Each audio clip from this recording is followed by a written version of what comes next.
defenders, I think, it's like.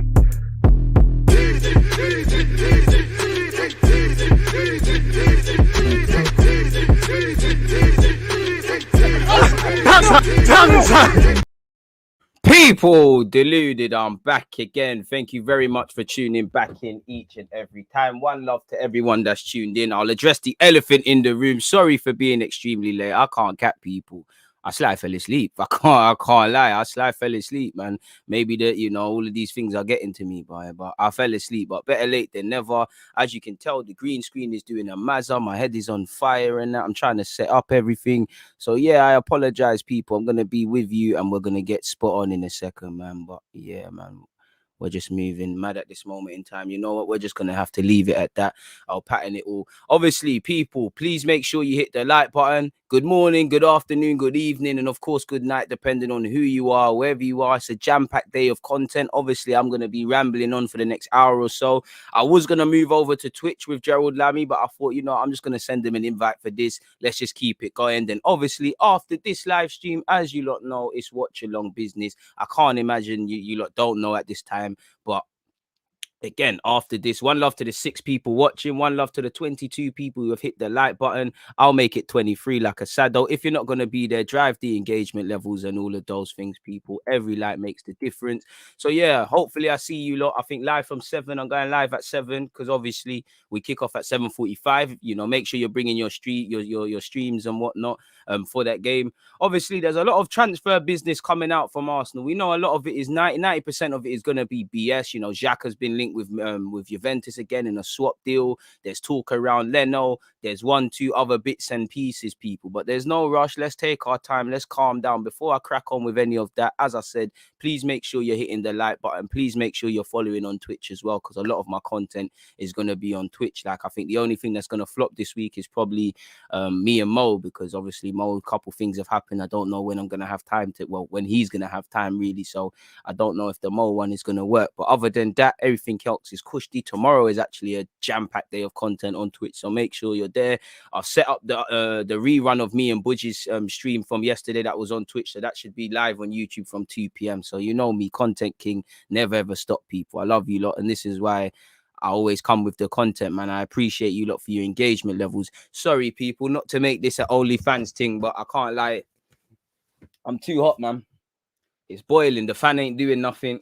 And yeah, man, you know, I need to settle down, really and truly. You lot can never see it. And because I'm such a cool commentator, you'll never see it. But I'm slightly rattled. I need to settle and get comfortable and whatnot to do this stream business, people. It's almost like I'm not live at this moment in time. It's time to adapt quickly and do what we need to do. Live from Planet X has said, don't forget to sub to DG on Twitch. Leaps and bounds better than YouTube for streams. And he's included the link. I appreciate that. Jinger has said, we've got no shot at Wirtz. Only thing left to be decided is his jersey number at Bayern. Probably. You're right. Him and Kareem Adeyemi. I will trust the process if we get Wirtz. What a baller. Reports suggest our interest in our subsidized because Arteta thinks Patino will fill that gap next season. Raz, I don't think any of these things are helpful. I'm not saying I'm talking about that because that tells you that Patino's probably on a level that currently he's not. By God's grace, he has a career at Arsenal. He makes his debut and he does whatever, people. But let's let him develop. I strongly don't believe that. You know, there was a lot of stuff in relation to to people were saying that around Aziz. Let's just let Patino do his thing, people. You know, he's not. You know, again, we do this thing where we hype, man, and then when they play and they struggle and they're out their comfort zone, people will call them overrated. So let's just let them develop. But he does have a future. I don't think his future is directly tied to what we're doing with Hossam Aouar at 17, 18 years of age, however. But yeah, man. Flow to Arsenal, fair play. Shout to Shakib, aka S, you know, my guy, United fan, but you know, even bigger DG Nation fan, if you could say that, always supporting the thing, and I appreciate you. Big up AM as well, another consistent one, you know, always there, getting vexed at the Football Manager content and whatnot. Please make sure you've hit that like button if you have not done such already. Like the man has said, people, we're at 33 likes. That's good, but it could be better. Obviously, Leno's been linked with a return again back to Germany, and obviously Arteta is giving him quote unquote no assurances that he's going to be playing and the rest of it and whatnot. I appreciate that, Raz. You know, you lot, some good talking points for me, even better with you lot, man. You lot provide some interesting comments, man. We rarely agree, but it is what it is. A man said DG built like the Rock. I wish. Big up my Antigans, them. Man said DG is ripped. Never, man. Never. Appreciate the Australians as well. I'm trying, man, but you get me. Obviously, you get me. Little 50 Cent thing now. I'm gassing. Greetings, DG, and to the people. Get the likes up, or we'll recall Bellerin back from loan. Unexpected high bills for anyone that has not hit the like button. You see how your boiler's working? You see how the sink is working? You see how your kids haven't lost any of their jumpers?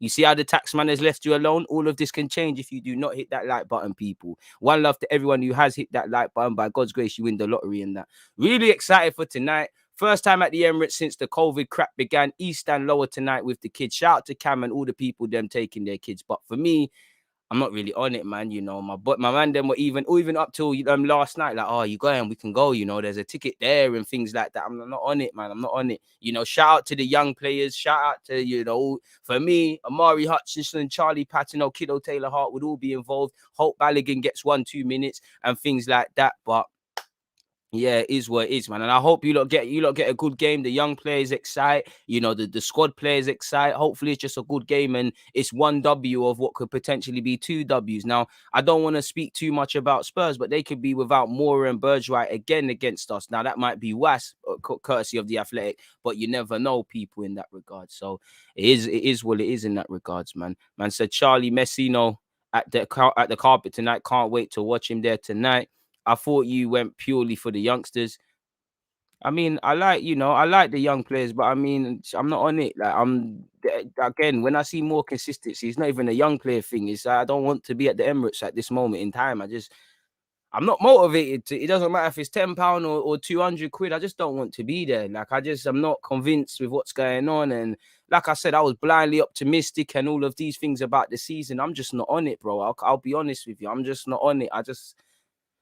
When the enthusiasm comes back, I will be there. And I do want to go to the Emirates and things like that, especially before they put all these COVID passports and all these, you got to show these things and whatnot. But it really left a bad taste in my mouth, that Emirates Cup game against Chelsea. I mean, a man said Emirates Cup, but the game at the in the cup against the preseason cup against Chelsea, I'm not really down for it, if I'm honest with you, man. I'm really not down for it. I hear that, bro. Watch alongs clear anyways. And yeah, obviously, you know, if I'm there, the watch-alongs can't happen, people. But on that note, let's crack on and get into some of this transfer business as well, folks. 8 minutes in. Obviously, rather than make 2 live streams, I'm gonna have Gerald join this as well, and we'll get into it with him when he's here, folks, people. But yeah, man, you're looking at 1 o'clock for one of those things. He shot me a message right now. Yeah, bro. That's Koshti. Sorry, people.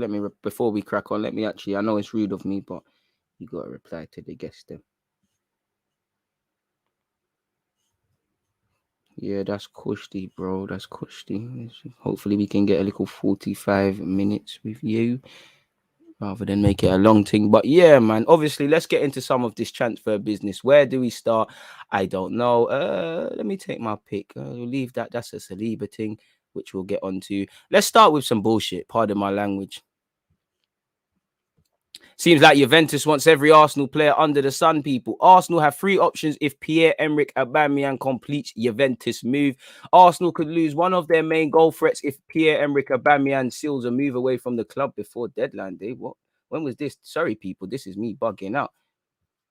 That's actually not what I'm meant to be looking at. It's meant to be Asensio, people. This is the first one. Sorry about that one. Apparently, Marcus Asensio tension at Real Madrid puts Premier League clubs on red alert. Let me guess. I bet I see Man United and Arsenal's names here, maybe even Chelsea, because it seems like it's these 3 clubs that are remixed time and time again with Asensio.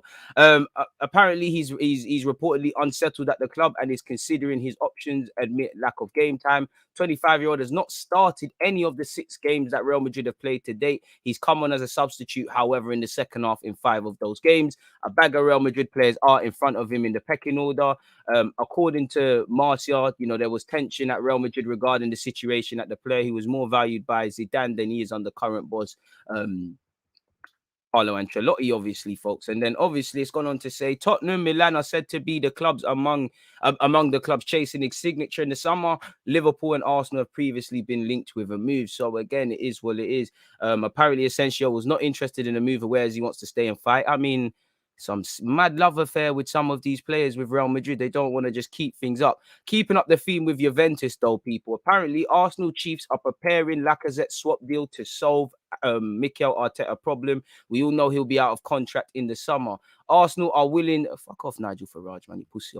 Arsenal are willing to include Alexandre Lacazette in a player plus cash deal to land Sevilla striker El Nesri. He's a decent player in January, according to reports. As we know, Lacazette has only played once in the Premier League this campaign. He might get game time today, people. The Frenchman, as you know, will be out of contract next summer and is not expected to sign fresh terms with Arsenal before this one expires. He's been linked with a move away throughout the last summer. And actually, again, you've seen Atletico and Juventus links surface, and yeah, people, it is what it is. I'd rather got rid of him in the summer. I'll be open to selling him in January, but at the same time, you know, when I look at people like El Nene and Lacazette, when you get to January, you kind of need bodies in the squad. So if you're not going to replace them, I'm not saying it's wrong to sell them, but there's something to think about. And obviously, El Nesri, we've been linked with him before. He's doing his thing at Sevilla. He scored 24 times last season. He started off this season relatively well. Again, you know, I think Sevilla would be bumping themselves if they took that, but it is where it is, people. That's where Lacazette's concerned. If you was to look at Wirtz, which obviously gives me more optimism, zooming in for you guys, because I'm well aware you lot are struggling to see.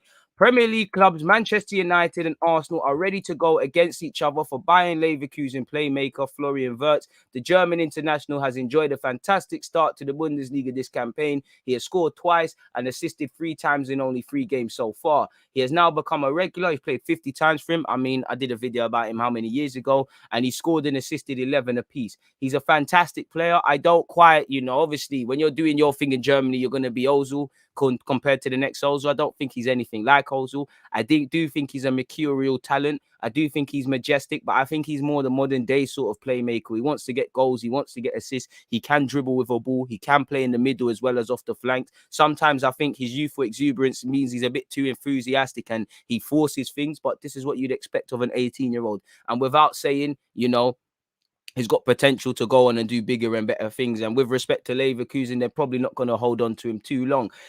You know, and he started well. He's finally starting to take it up a level. He's only been 3 games so far, so we have to take time with it. But it's fair to say that the Germans have landed themselves another promising teenager to replace Kai Havertz. Bayern Leverkusen do not appear to be opposed to selling their budding superstar. However, it would not come cheap, and they'll demand 40 to 50 million, a huge amount for the youngster. For a team named Arsenal, the London club sure fire a lot of blanks, bringing in a footballer such as the German playmaker who shows initiative and out-of-the-box thinking could land them a major boost in breaking down defenses. Along with Smith Rowe, Martinelli, Saka and Odegaard, the teenager could be part of a solid spine that will solve the club for years to come. The Bundesliga has its share of special talents, and Florian could be the latest name to be added to that list if he keeps it up, and the sky's the limit for the young teenager. For what I feel it's the best place to just stay. Obviously, if Dortmund come for you and all these other teams, it's different. But I think you've got a good spot there. You're playing games. The move will happen for you. You come to Arsenal, of course, it's great. United, they've got a couple of young players, but game time might not happen there.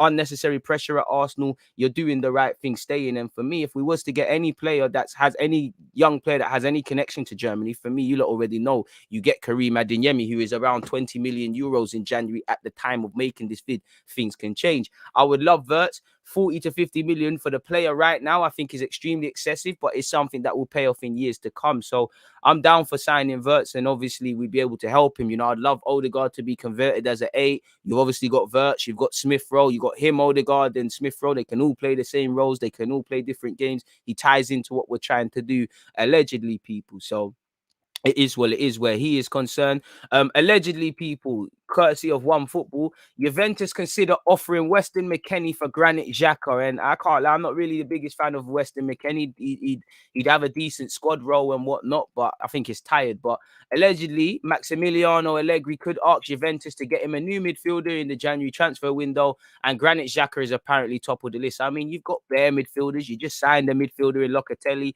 and obviously this guy signed a new deal at Arsenal on top of turning down Roma. Now, for what it's worth, I'd rather him go to Juventus. You all know me. I want Arsenal's midfield to be revamped. I don't think it's going to happen while Granit Xhaka is a player here. Do I think we're going to get rid of our vice captain in January? Of course not, people. I don't believe they're going to part ways with him in January. So I think that one there is a myth. And I don't think Juventus are going to offer enough to make us even think about that, people. You know, apparently, few, however, expect Xhaka to see out that contract, which lasts until 2024. Although even fewer expect him to be an Arsenal player as the 2021-2022 season got underway. According to reports in Italy, not only could Juventus offer Xhaka, they could also offer the 22.5 rated central midfielder Weston McKennie instead of cash. As you lot know, he was on loan at Juventus before. Obviously, they purchased him from Schalke. I mean, I don't know why they want to get rid of him and whatnot. Apparently, he's not particularly appreciated by the Juventus head coach, and I don't think he has the qualities for Juventus. He works hard, but you know, it's a bit of a myth. I was even a bit puzzled and bewildered as to why they bought him in the first place.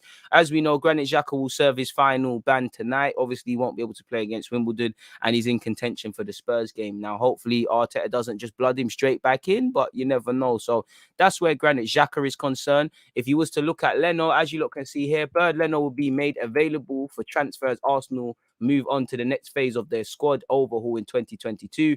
The Gunners fought hard to sign Aaron Ramsdale from Sheffield United in the summer, which seems slightly strange given they had a proven top-level goalkeeper already at the club. I mean, is Leno proven?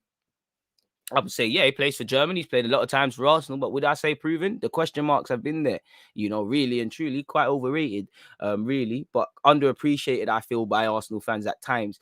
Apparently, obviously, I'm not going to read that all out. It's come down to the long-term vision. And now, apparently, now the 29-year-old is deemed unlikely to stay beyond this season, and the club will become open to offers for him once the window reopens in January. Now, I don't necessarily believe that because, again, you're going to have to sign another keeper. I know you've got Arthur Okonkwo and you've got Carl Hein who have signed new deals recently and have played for this club during pre-season, but they're not levels. They're not levels. Like, I'm sorry, they need to go out on loan or play some real football. Arthur is a good keeper. He's not levels. Carl Hines a good shot stopper. They're not levels, and I'm not trying to criticize them. God forbid if Ramsdale gets an injury today and they say you're not going to play the next 1 game week or you can't play until the end of the rest of the season, people need to step up. So if you're going to sell Leno, you need to bring someone in who can do what Ramsdale was doing or be a steady pair of hands. Do I think them unproven youngsters are ready? And do I think they're going to be leaders and whatnot? No, they need to go and play. So I don't think we're going to clip Leno in January. Now, of course, if offers are made, things can happen and whatnot for the 29-year-old. But it is what it is. And I said it when we signed Ramsdale and you lot agreed. We need to be looking for a keeper anyways. Obviously, in hindsight, jury's still out, but it does look like Ramsdale is going to be the number 1. But we knew he was going to have to sign a number 1 or a number 2 next January. I mean, between next January and more so the summer. So hopefully those targets have been listed. You know, I don't know if you're going to get Sam Johnson again from West Bromwich Albion, quick plug the gaps. I don't know. But yeah, this is where it gets a bit funny, really and truly, because on one hand, we should be selling Leno in January, but on the other hand, I've just explained it. LUKA Jovic has been linked with Arsenal and a couple of clubs as well throughout the time, so I'm not going to read any of that. But even if you go here, people, Arteta insists he has not made any promises to the German about the upcoming derby or Saturday's trip to Burnley. And obviously, if we look at that language, I don't know what's going to happen for Leno. He said, I'm the one that picks the team at the weekend. And sometimes I read things that I haven't decided. They give me ideas at most, but I haven't made a decision for Saturday or the North London derby. So again, maybe I think, you know, his love interest with Leno has cost him, and his love interest with obviously Granit Xhaka is obviously going to cost him as well, people. I mean, I don't know what this is, but apparently Mikel Arteta has been warned Bernd Leno's head is not in the right place, and I've wondered that for a while at Arsenal. This is why I don't want to play him. I don't know why Paul Robertson, the former Spurs keeper, is talking about it, but let's see exactly what he said, people. I think it's a bit harsh to kind of make out all of these goals we conceded are on Leno, because I actually feel, ironically, the last game he played for this club, he was all right.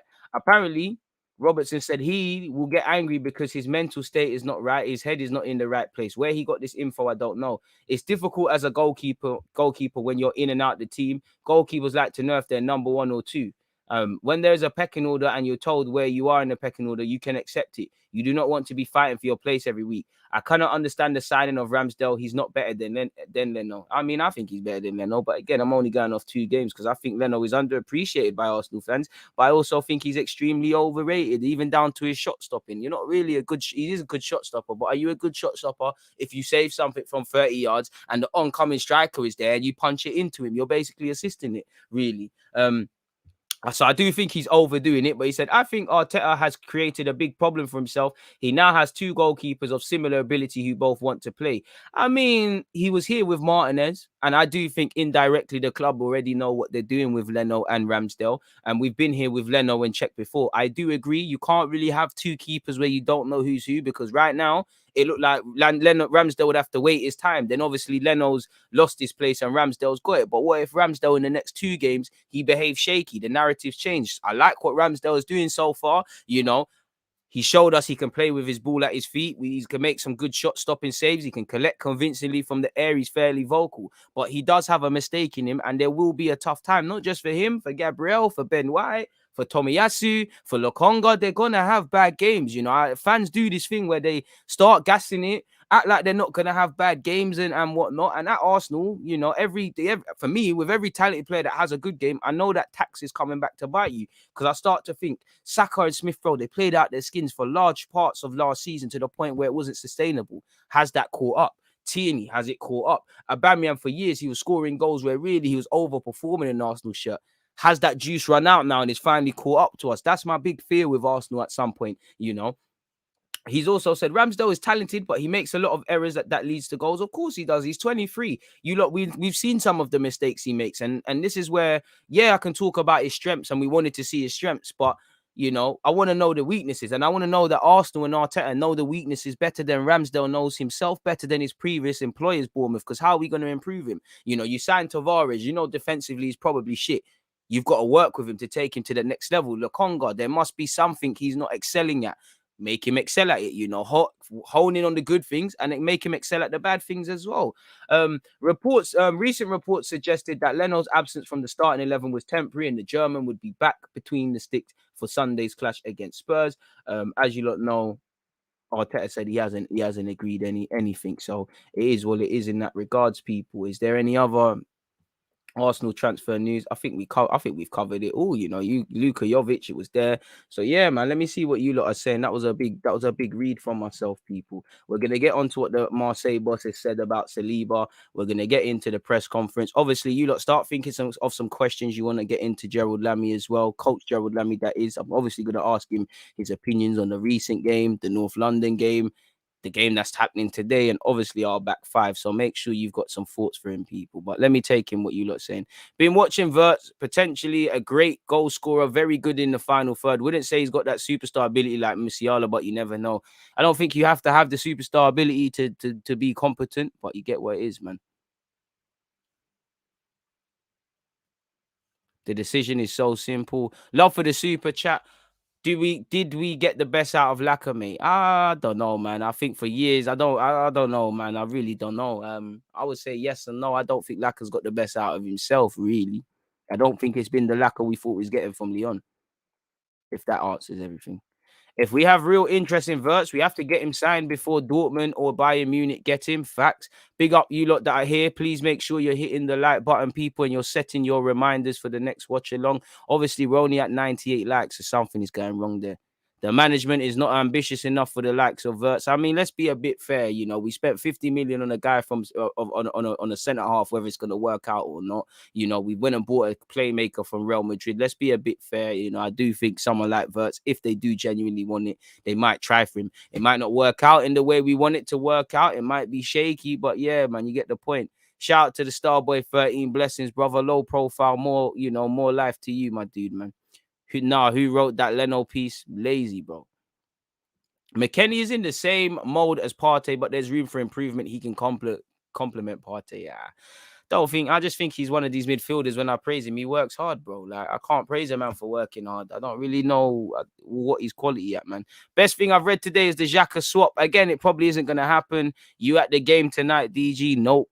Leno should not start today. Give Arthur or Hein a go. Both signed new deals recently. I disagree. I think Leno should play. I don't think either of them are ready for such. But if they get an opportunity, why not? I think Leno should go and go. I don't think any are levels. I'll be real with you. I think they need to go out on loan. They need to do a lot, man. I don't think Arthur is organizes his line, his defense well enough. I think he gets a bit of a head rush. I think Carl Hein makes some spectacular. He's a bit like Leno, some spectacular saves, and then does some shaky things. And I'm not criticizing them. They're young keepers. Just because they signed the deal, don't mean you have to give a divine right to them, really. You know. And I would even argue signing a new deal, at least one of them should be going out on loan because you're not going to learn too much. Even when enjoying good fortune, the bill will be presented. Eventually, you're going to have darker days. How you smile a bit, man? I can't rate a midfielder for working hard. I agree with you, DG. Bro, DS, it's bro, like I rate midfielders, but it's like, come on now. When we're talking about footballers working hard, we're in dangerous territory, you know. Especially when we say our midfielder, he works hard, he puts the shifts in. Come on now. Come on now, people. And I'll be real. I do it as well. Let's be real. When we say that, it's because our man's not good or we're overcompensating. Like Lacazette, I love Lacazette. He works hard, he drops deep. Is that because we're overcompensating? Because it's not the Lacazette we thought we was getting from Lyon. Joe Willock overcompensated, you know, overrating the goal scoring aspect despite his fantastic loan spell. Saying he's got energy and engines in the middle and he's got legs. Of course, you should have one in midfield, and especially the modern day. You need to be able to do that. If you can't do that, you're not good. Simple as that. Are you afraid if Leno starts today that Arteta will start him against Spurs? I don't think there's a correlation. I think there's every chance Leno could start against Spurs and not start today. I don't know. I would say no. I wouldn't say I'm confident because I don't know where I would get the confidence from. But yeah, man, I'm confident Leno won't start against Spurs. If I'm honest with you, I don't know for Xhaka though. I'm more nervous about that one because on one hand, you know, how much fit, you know, I don't think his match fitness has suffered too much, but he ain't played for 3 games. You know, obviously it's only 2 games and it was two shabby games, but at the same time, we've got a victory. So do you really want to mess things up? He's your vice captain. He'll probably bust you and whatnot. So yeah, I agree, DG too, but he's 23. Yeah, man, I hear that, bro. He's 23. I'm not saying he's rubbish. I don't think McKennie's rubbish. I don't think he's bad. Like you say, he's 23, kid develop, but well, man's got midfielders that work hard now. And I would take McKennie in the squad because he's a bit he gives us depth. But for me, I want to bring in, I already got a bias against them sort of men anyways, because I want more of a glamorous number 8 or 2 number 8s. Or if we're bringing that to the table, they need to be able to do that and more. Like Lokonga can work hard and do more. Partey can work hard and do more. Like, don't get it twisted. I think the lines get blurred at Arsenal. Primarily, Partey, receive the ball back, protect that defense, box to box, ball winning. That's what you do. Then your passing, all of that stuff is an extra. You know, same way Odegaard, you're there primarily to do the, you know, get the ball, make things tick, make things run through you. But you working hard is a given and it's needed sort of thing. That's why I think them two worked so very well against Burnley. So it is what it is. A man said, but Odegaard works hard. But Odegaard's actually quality though. Let's not lie to ourselves. Odegaard's a wonderful footballer. Let's not lie. So him working hard, it's a given. You should be working hard. So yeah, man, it is what it is. Whether Leno starts against Spurs or not is not something to fear. Both keepers are quality, but I feel Ramsdale deserves the spot for now. You're better than McKennie. No. No disrespect to McKennie. He's 30, but like, bro, you can't be telling me to ask me, do I want a midfielder? And I'm looking at in comparison to what we have, man, work hard. I need to know you can break some lines or you can protect the defense properly. I think McKennie's a good player, but yeah, man. And I'll definitely take the Xhaka swap deal, of course. You know, he's 23, ties into what we've got. Engine there, you know, there's a use for him, but I can't lie, man. I really want to see some more creative midfielders roll into this club. 300 of you locked in. Please make sure that's reflected in the likes, and obviously, please make sure you're here for Arsenal versus AFC Wimbledon. If you're not, slap the like button. One love to you lot. Keep your talking points, engagements, and all of those good things arriving in. People having a fantastic chat. Despite the fact that there's 200 of you that have not hit the like button, I'm looking at you. You know you ain't hit that like button. Shame on you. Shame on you. I hope your girl or your husband cheats on you. The kid's not yours. You know, let me stop with my dark humor because every now and again you get a comment like, I can't believe you said that, DJ. Oh my God. I want a robust and creative midfield trust. Yeah, I'm not too keen on McKennie as well. Have Arsenal ever had a player from the US? Technically, yeah. Well, we had Gizilalem. We had what's the brother's name that became a scout for us, man? The brother that become a scout. I mean, you can force it and say Yunus Musa who left, and you can say Balogun. You can force it, but yeah, man, there's been couples still on the peripherals off the top of my head. Big up DG. Some people feel this fan base not been fair to Leno, that when he first came in, we all bigged him up, but now out of his prime doesn't deserve this much critics he faced. I can't lie. If anything, everyone to me was shaky about Leno. Obviously, you know, we all saw some couple mistakes at Leverkusen. I do think, you know, people overrated Leno, overstated his importance. And like I said, nowadays, I think he's underappreciated. Like for me, my opinions on Leno for a long time, you know, for all the criticisms that I'll get into, half the time, you go back a couple seasons, it was just him and Aubameyang. It felt like they're just two man. I feel last season, and I feel obviously with Martinez going and the club betting on, I don't think the club's love affair with Leno to the point where it's cost Martinez and it seems like Leno just has a divine right to start. I think a bit of that has affected Leno or been personally attacked with Leno when it should be at the club. The same to a degree with GRANIT Xhaka, the love affair. So I don't think that helped. I do think he got a lot of deserved criticism last season, but I do think sometimes he does get scapegoated unnecessarily. But at the same time, I do think Leno's extremely overrated. I think he's underappreciated, but overrated. I feel he's a good shot stopper, but I can't rate a man for shot stopping and palming it in somewhere. I don't think he's a calming guy. I don't think he brings calmness. I think he's too arrogant with his distribution. You know, I do think he's got this lack of self-awareness. Like a lot of these Arsenal players, they think they're better than what they are. They could do a lot better. And I can't begrudge you. You're a German international. You're not from here. You always say you want to play in a new league and things. Go and do that, bro. You know, I don't. My problem with Arsenal is that we bet on these guys. We're begging Xhaka to stay. We're begging Leno to do whatever. We persisted with Bellerin. Like these are guys that are not 30. If your name's not Patrick Vieira, Thierry Henry, half of these guys historically or in current day in the Premier League, if I say what, if your name's not Ronaldo, Salah, you know, Saka, Phil Foden, I have to plug the young G's, players of that ilk, then I don't think a club I think a club can always move on. If your name's not Messi and Neymar and all these guys, it's a myth. So I do think Leno is, I don't think there's any balance, much like Arsenal fans, how they move. There's no balance, you know. Thank you for the service, Leno. I do think you was all right, but I just think the cycle's gone with you now. You're 20, 29. I can't begrudge you if you want to go and play somewhere, try other things, go and do that. But what I can get on us is what we're doing, you know, make these guys squad players. So if they want to fuck off, they can fuck off. Don't make them playing every week. So then when they're saying they're busting out and whatnot. And again, I have to say, I wonder what's Arteta thinking, because it just seems like all these experienced players, if the opportunity presents itself, they want to bust out. Xhaka would wanted to leave. Leno wanted to cut. Bellerin's been wanting to cut. You know, Willian, happy he cut. Clap it again, but he cut. Everyone seems to want to cut. All these experience done. So I hope Arteta has learned his lesson and say, cool, I'm going to bet on Ramsdale. I'm going to bet on Lokonga. I'm going to bet on this guy. I'm going to bet on that guy. I can't really persist with these guys because I hope the light bulb has gone. Hey, some of these players failed Arsene Wenger and Emery. They failed me last season. You know, I might get sacked if I don't do good enough. So I hope he's got that sort of mentality. Does he? I don't know, folks, though, man. McKennie is a workhorse, but lacks quality. Another nothing player, not what we need. He'll be a bench string 2 midfielder. You know, that hard working term has so many layers to it. Man, actually need to break it down. What they actually mean is too broad. You know, again, yeah, because sometimes work or appearing to work hard can actually be not helpful. Like I've said it with Martinelli. Sometimes Martinelli's enthusiasm can actually has harmed him. You know, we talk about a couple years back, the penalty he gave against Liverpool. So, you know, burning himself out. Sometimes it's unnecessary. And I think, and I'm just using that as an example. In the Premier League, running about, and I'm moving away from Martinelli, it's only running about for the sake of running about is praised, where other countries, they'll call you an idiot. Like, why are you running around? You conserve your energy and things and whatnot. You know, in England or in the Premier League, I think we like the perception more than the reality. If the perception is you're running around heart in the cause, you know, it doesn't matter if you're counterproductive to what's going on. You know, really and truly, conserving energy, you know, is frowned upon. Obviously, down to the point where you need to even pull certain faces to look like you're a footballer. You don't smile if you're Ozil and Martial. You're told you don't care and you're not committed and all of these sort of things. It's mad, man. Actually mad. Actually mad.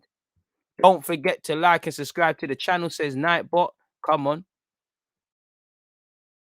We've got so used to players not working hard, so we're excited when someone puts a shift in. That's true. But then again, man, have to take that out, man. I was relieved when Xhaka got suspended. Sorry to say, Johnny. I mean, that's quite sad, but I can't begrudge you because we're at the point where it felt many a times where this club could learn their lessons. You know, in the summer, we're getting rid of Xhaka. We're doing this, we're doing that. You know, there was Locatelli links, Neves links, just primary links with that role. We didn't do it. Him being suspended, you know, has Arteta seen the light? Yo, I need to do this Odegaard and Partey thing, or if I'm going to put Odegaard back in the 10, I'm going to go Lokonga and Partey together. If I want to try something else, I probably have to, between January and the summer, talk with Edu, sorry, and look to bring in a different midfielder and things like that. I don't know if that's what the club's on, because it just, you know, at some point, it might not even be a tactical thing. Sometimes it can just boil down to Arteta likes him. You know, it's like a manager. Sometimes you just like the player, innit? That's my guy. You're playing. It might not be a tactical thing. I just like you, you know. And Arteta's clearly a hill that he wants to die on, because obviously he's fingied once again. You know, it looks like Xhaka is vice captain if you go on what the photo pictures look like when they had their photo day. So we're gonna have to see what happens, really and truly, if I'm honest with you. But yeah, I have to bring this up. I want a robust and creative midfield, 100%, a dynamic one. I don't want to get gassed off the Burnley game, but is there any coincidence we fared better than Burnley? We were better against Burnley in the first half because we were thinking, because we were moving it quickly. You know, suddenly when you've got Xhaka taking 100 years, a team like Burnley, who are all about compactness and shape and 4-4-2, banks of four, you're not going to disrupt them. Suddenly, that's going to make it harder for our players to move. We don't have good movement or creativity anyways. So then you've got that. You've got the bad cocktail of the many things we lack. You've got the lack of movement. You've got players outnumbered. Then players have to start, because they're not getting it there, players have to start dropping deeper. Burnley get higher up the field and then they look better on the ball. You know, I hope Arteta's seen the light. Again, you was a midfielder, Arteta, so was Edu, but I don't think we've gone too far. I don't think you should write off Xhaka beyond as much as we can write him off. Clearly, I don't think he's levels and whatnot, but he's going to have his chance this season. I hope it's not in the North London derby, because I just feel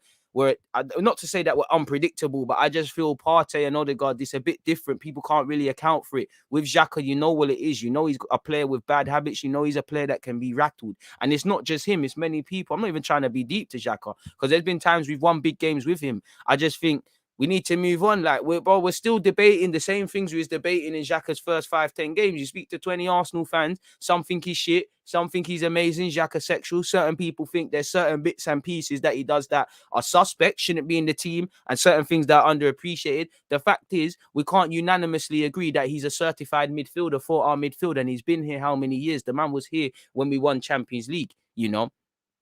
I just think he can't be blamed for everything, but I just think betting on these sort of players beyond everything that Arsenal has been doing poorly in years sums up why we're at where we're at as a football club. Personally, like, that's just my thoughts as a fan. Feel like there are other leaders waiting to step up, just trying to keep faith. You know, that's it. That's an interesting one, and I actually make another timestamp, because I do think there's other leaders of this team ready to step up, and I want to. You need leaders of the new school. David Luiz is gone. You know, Bellerin is gone temporarily. Aubameyang, Lacazette, they're not going to be here forever. So when I look at leaders, obviously, the first one for me is Kieran Tierney, without a doubt. Obviously, the Flying Scotsman, captain material. I feel one that might shake people and whatnot. And I know he's technically captain for his country. I would say, for me personally, Martin Odegaard. I think he's way more vocal than he makes out. He showed it against Burnley, showed it against West Ham last season. He showed it in the Europa League. I wouldn't say captain, but leader. And to be honest, you need to be a leader. Like, you're not the average in that team. Everybody's late teens to early 20s. You're not the average guy, because for me, I'm looking at you to be a leader, bro. You come from Real Madrid. You've been at Real Madrid since 16. You're going into a team of other young men. You're the guy. You know, you wanted a platform. Everybody knows you're a quality footballer. Go and show it. Jury's still out. But I'm looking at Ben White. End of the day, you cost 50 million. You've been in the England squad. Man, need to see leadership qualities, and I think his time will come. You know, your hand is being held at this moment in time. I feel like against Brentford, you was thrown to the wolves. Against Burnley, you was all right, but you had self-inflicting problems. You wanted a million years on the ball. Wake up, but you cost 50 million. There's no way I can't expect a 50 million England international to not be a leader, especially when he's 23, in and amongst the young squad. For me, I feel Lokonga as well. Lokonga is there as well. Evidently, I wouldn't say, when I say leader, I don't mean you have to wear the captain and stuff. I'm just looking at things. I think Gabriel is one, as he keeps, he's learning his language, and Gabriel's realized, I got to be the big dog now. There's no David Luiz. I am the big dog. I am the David Luiz to Ben White, and it shouldn't even be that.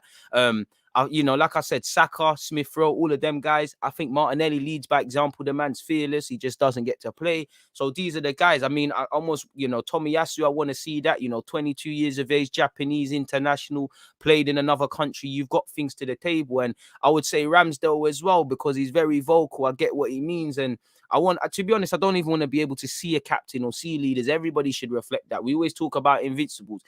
You know who the captain is. But if I say Omri, Tony Adams, Vieira, Bergkamp, I know you lot don't like him, but Ashley Cole, Lehman, you know, Sol Campbell, if I haven't said his name, you know, if I say typically Arsenal players or people that have been involved at Arsenal, whether they've won Invincibles or won titles, you know, the famous back five of Steve Bold, man said Steve with Steve Bold, but with Graham, or the Invincibles, the whole 11s, you couldn't pick a captain. You can't go and look at a captain there. You look at Chelsea, you can't find a captain there, because I don't even know who Chelsea's captain is, but I see Aspilicueta, I see Thiago Silva, you know, I see what's his name, Rudiger. I see Lukaku open up his mouth. I see Jorginho moaning but dictating. Everyone needs to have accountability and lead. And I think Arteta needs to learn his lesson and say, and these new leaders, man, needs to promote new leaders.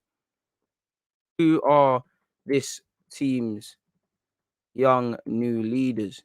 So it's for me, forget all it. Even Holding, I can't lie. You know, you see Holding with Saka. You look at Stamford Bridge, how he helped it last season. I listen, Holding shouldn't play every week or shouldn't play at all, really. But even he's got a bit of a leadership aspect. It don't matter if you're a squad player or whatever. Everybody needs to lead. But I'd say at Arsenal as well, people need to lead for themselves. You know, you can't lead if you don't believe in yourself. You know, you can't lead if you can't follow. And it seems like players can't understand instructions and put their own opinions down to the side for the collective. And, you know, you can't lead if you can't follow. And people can't lead themselves. You know, if I'm going to be a football manager and I think if I want to win a league title, if I don't believe I can win a league title, how can X amount, thousands of fans believe in it? So I think there's a lot of self-belief these players need to arrest. And I think a lot of that comes with actually just being consistent and behaving. When you do what you need to do in training, when you really want to improve, you will get that confidence because you will see it.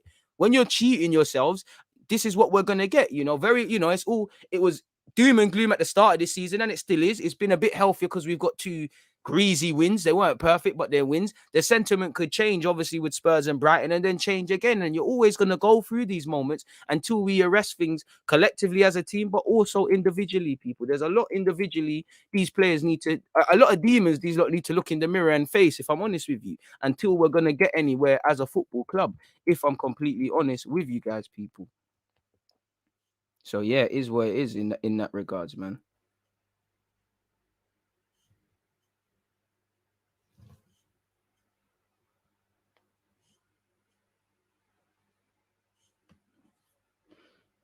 Gotta send that Gerald LAMI link in a bit. Make sure we're hitting that like button. Leno's been 7 out of 10 for me. I'd say that's fair. You know, Leno's not been bad, but I think Leno's been calm. He's just, obviously, Leno's probably shown. I've said it before, I think, and I still believe it. I think it's Leno's a thing where if this team was moving 30 and we signed all the, you know, we collectively improved at once all the areas, I think you can get top 4 with Leno. I think there'll come a time where you're looking at Leno and saying, boy, you might have to upgrade.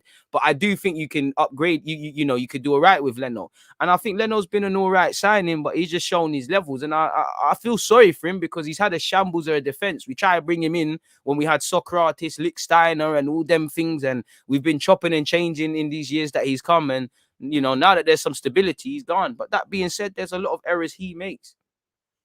And if it's not direct errors and shot stopping, there's been times with Leno where you've looked at it and you're like, oh, could he have done better? It might be 10 other man's fault, but the shot's gone in and you're like, could Leno have done better? At least 2 of them goals in the 5-0 defeat or whatever against Man City, I was like, could Leno have done a bit better there? I don't think it's his fault, but, you know, sometimes it's to the keeper's post. He might have been able to get there, or it should be a shot you should be getting down, or it's a low-driven effort that shouldn't be beating him and whatnot. And I feel this club needs to really revamp how we're looking at goalies, definitely since we moved to the Emirates, because a lot of these guys have been dead. You know, Czech's probably been one of the best, in my opinion, and even he was meaty. Ospina was meaty. Szczesny was a madman. Fabianski was a madman. You know, Ospina, PTSDs, I have to say it twice.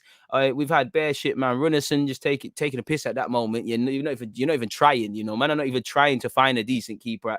When you sign Runnison, you're telling me you're not trying. Like you're just signing someone. You probably just saw him walking down Finsbury Park with his dog and said, you fancy a game? You look like a goalie. Come do this thing. Obviously, he's not going to say no now, is he? Make sure we're hitting the like button, people. Where are we at in terms of likes? 182 likes. Morning, DG. Would you take Martial at Arsenal? Without a doubt. Without a doubt. It's like we're working harder to keep players like Xhaka and Bellerin. Never worked hard to keep players like Van Persie / Martinez, etc. Leno gives zero confidence to the defense. You can see that in his recent performances for us, even stretching to last season. Trust. DG, most of these experienced players all failed us over and over again. Facts. Leno is also arrogant. He stated he wants European football, and Arsenal can't give him that. I don't think that makes you arrogant. You know, obviously when we're saying it looks a bit cheeky, you've been involved in this madness, but I don't think you're arrogant for wanting ambition.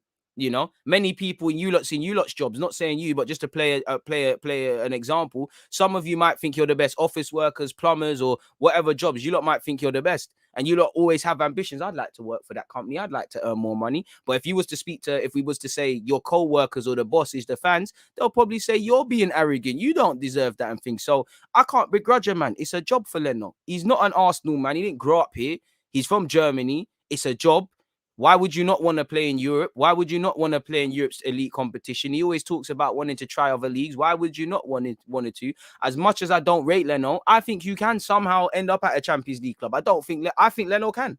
So I can't begrudge him. My issue is, like you said, that arrogance, you know, away from that, but he is arrogant. He feels like none of these things are my fault. It feels like with every good game, he's all right. With every bad game, he feels like he could do better. And that's cool. I don't think he's helped himself with the number of reports he's come out and done all over the years. You know, if you think you can do better, do better. But this is where Arsenal's problem is. Stop making man think they're important.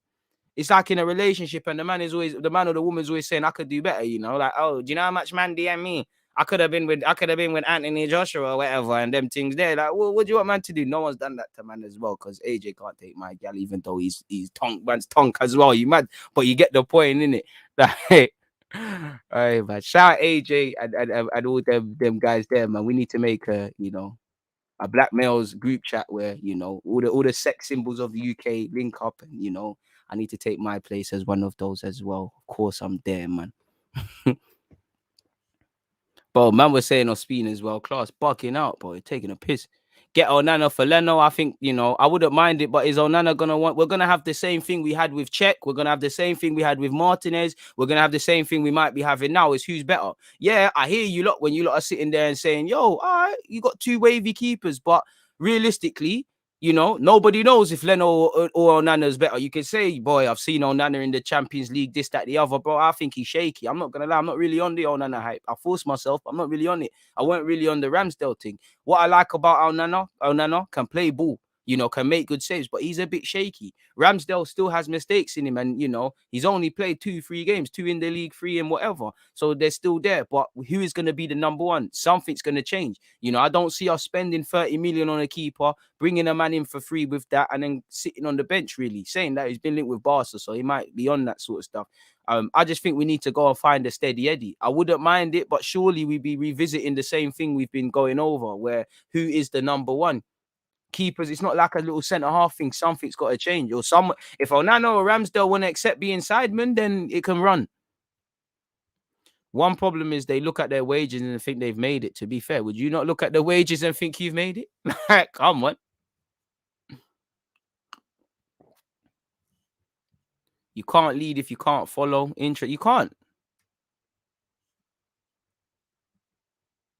Come on, man. Leaders come in all types, but that's the thing with England. Leaders, man, just think to be a leader in this country, you need to be slapping off your chest, trying to fight everybody, flying into everything, just moving mad. Don't get it twisted. You need a couple players that are like that. Them things there get people going. I wish Arsenal just had a midfielder that's just gonna absolutely in a fair way 2-foot someone. That's gonna get people going. You're gonna get people that, unless you're at the games, you don't really see how vocal they are. You're gonna get them ones where we don't really see it or hear it, but you hear it from the club how they are, and you're gonna get guys that when they need to speak, they're gonna open their mouths, really and truly. It's one of them ones, man. Odegaard stepped up and took that free kick like a leader. I wouldn't really say leadership qualities to take the free kick. You're a creative man. Real Madrid quality, man, want to see that sort of stuff, but I like how he stepped up and took it. My problem is now, when we look at our 2 Premier League victories now, as great as it is to have them, well, we didn't create much against, well, we had bare shots, but nothing of note really and truly against Norwich. And it was a shambles of a goal. It was a real scummy Sunday league goal to score with Aubameyang and Pepe getting assist. I can't believe Pepe's been credited with that assist, but we'll take it. Obviously, against Burnley, if we was to scrutinise it, it's taken a decent dribble from Saka and a fantastic bit of quality from Martin Odegaard, who we don't know how many times free kicks are going to pour in from Arsenal to get 3 points. We're not working the keepers and we're not scoring enough clear-cut chances, so there's a lot of work to be done. But I hear you on that, man.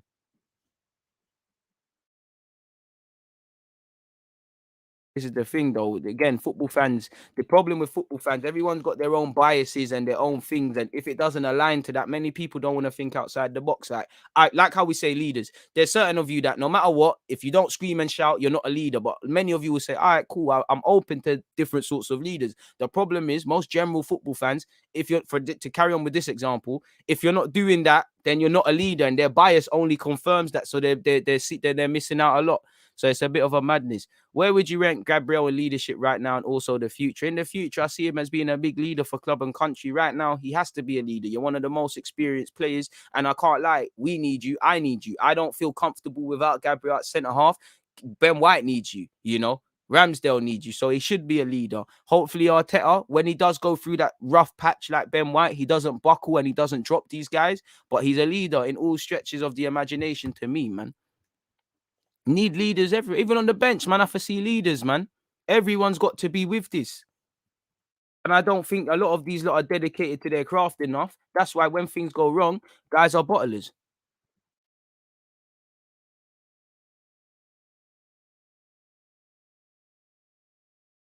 Just got back from a couple of things. Big up DG. Come on. Appreciate you. Good morning, guys. Let's make sure we're all hitting the like C Robin has said. One love to you. Look, there's 400 of you locked in, people. That's crazy. But yeah, let's make sure it correlates.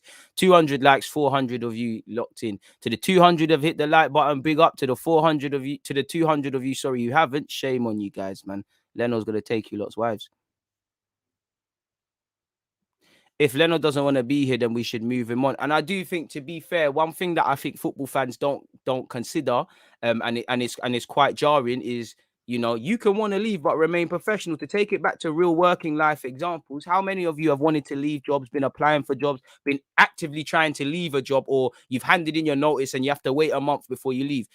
That doesn't mean you haven't done your jobs well to a high standard and whatnot. So by that logic, footballers can want to leave and remain professional. That's one thing I'll give Xhaka throughout the last 2 years being here. That's one thing I'll give Leno. The same scope of that, though, is kind of what we was referring to earlier. And also, if you know you're leaving, subconsciously, you will put less of an effort in because you're not here. In the same way, when you want to be somewhere or do something, there'll be a lot of conscious effort, but you'll naturally be more enthusiastic. Just like with this YouTube stuff, I want to be here, so I will do the minimum, obviously making sure I'm live a couple times a week or every day in this regards. But because I love it, you know, I'm over enthusiastic. We've got, you know, I'm clipping up individual vids from the live streams. We're doing our loan reports. We're speaking on young players. We're doing, you know, we're doing collabs. We're doing all of these things, and I'm sure many of you can find other examples in that regards, people. So it's a bit of a gazy one. So yeah, man, it is what it is. A lot of the times I see goal scoring at his near post and between his leg. I can't lie, Leno's media a lot, man. His DG strip teasing. I mean, Mr. J, I don't swing that way, but you know, respect to everyone. You know, if your baby mama wants to see, then of course, man, show a little breast and that, you know, man, got the chocolate chips. But let's stay with this thing. You get me? Which I can't even wait. You know, I'm never gonna do it, but you get me, man, can do the breast move thing. So you get me? Hide your baby mom or bring your baby mom. OnlyFans landing soon, Mr. J, man. When you sound innocent, it means you're not trying to find a goalkeeper. He's not arrogant. He's an opportunist. Fair play. Be that then. He'll be back up at another club. Ambition definitely isn't arrogant. Chocolate chips, trust me. You get me? Then I'll take my wife. Oh, he might take your wife if you're not careful. Who plays in goal against Wimbledon? For me, I'd go with Leno. Are you excited to see Charlie Patino tonight? 100%. 100%. Who knows? Maybe I dropped a little message of encouragement and that. My brother. Come on. Charlie's got this, hopefully, man. Let the man develop. And we might have a very good midfielder on our hands at this football club. My guy.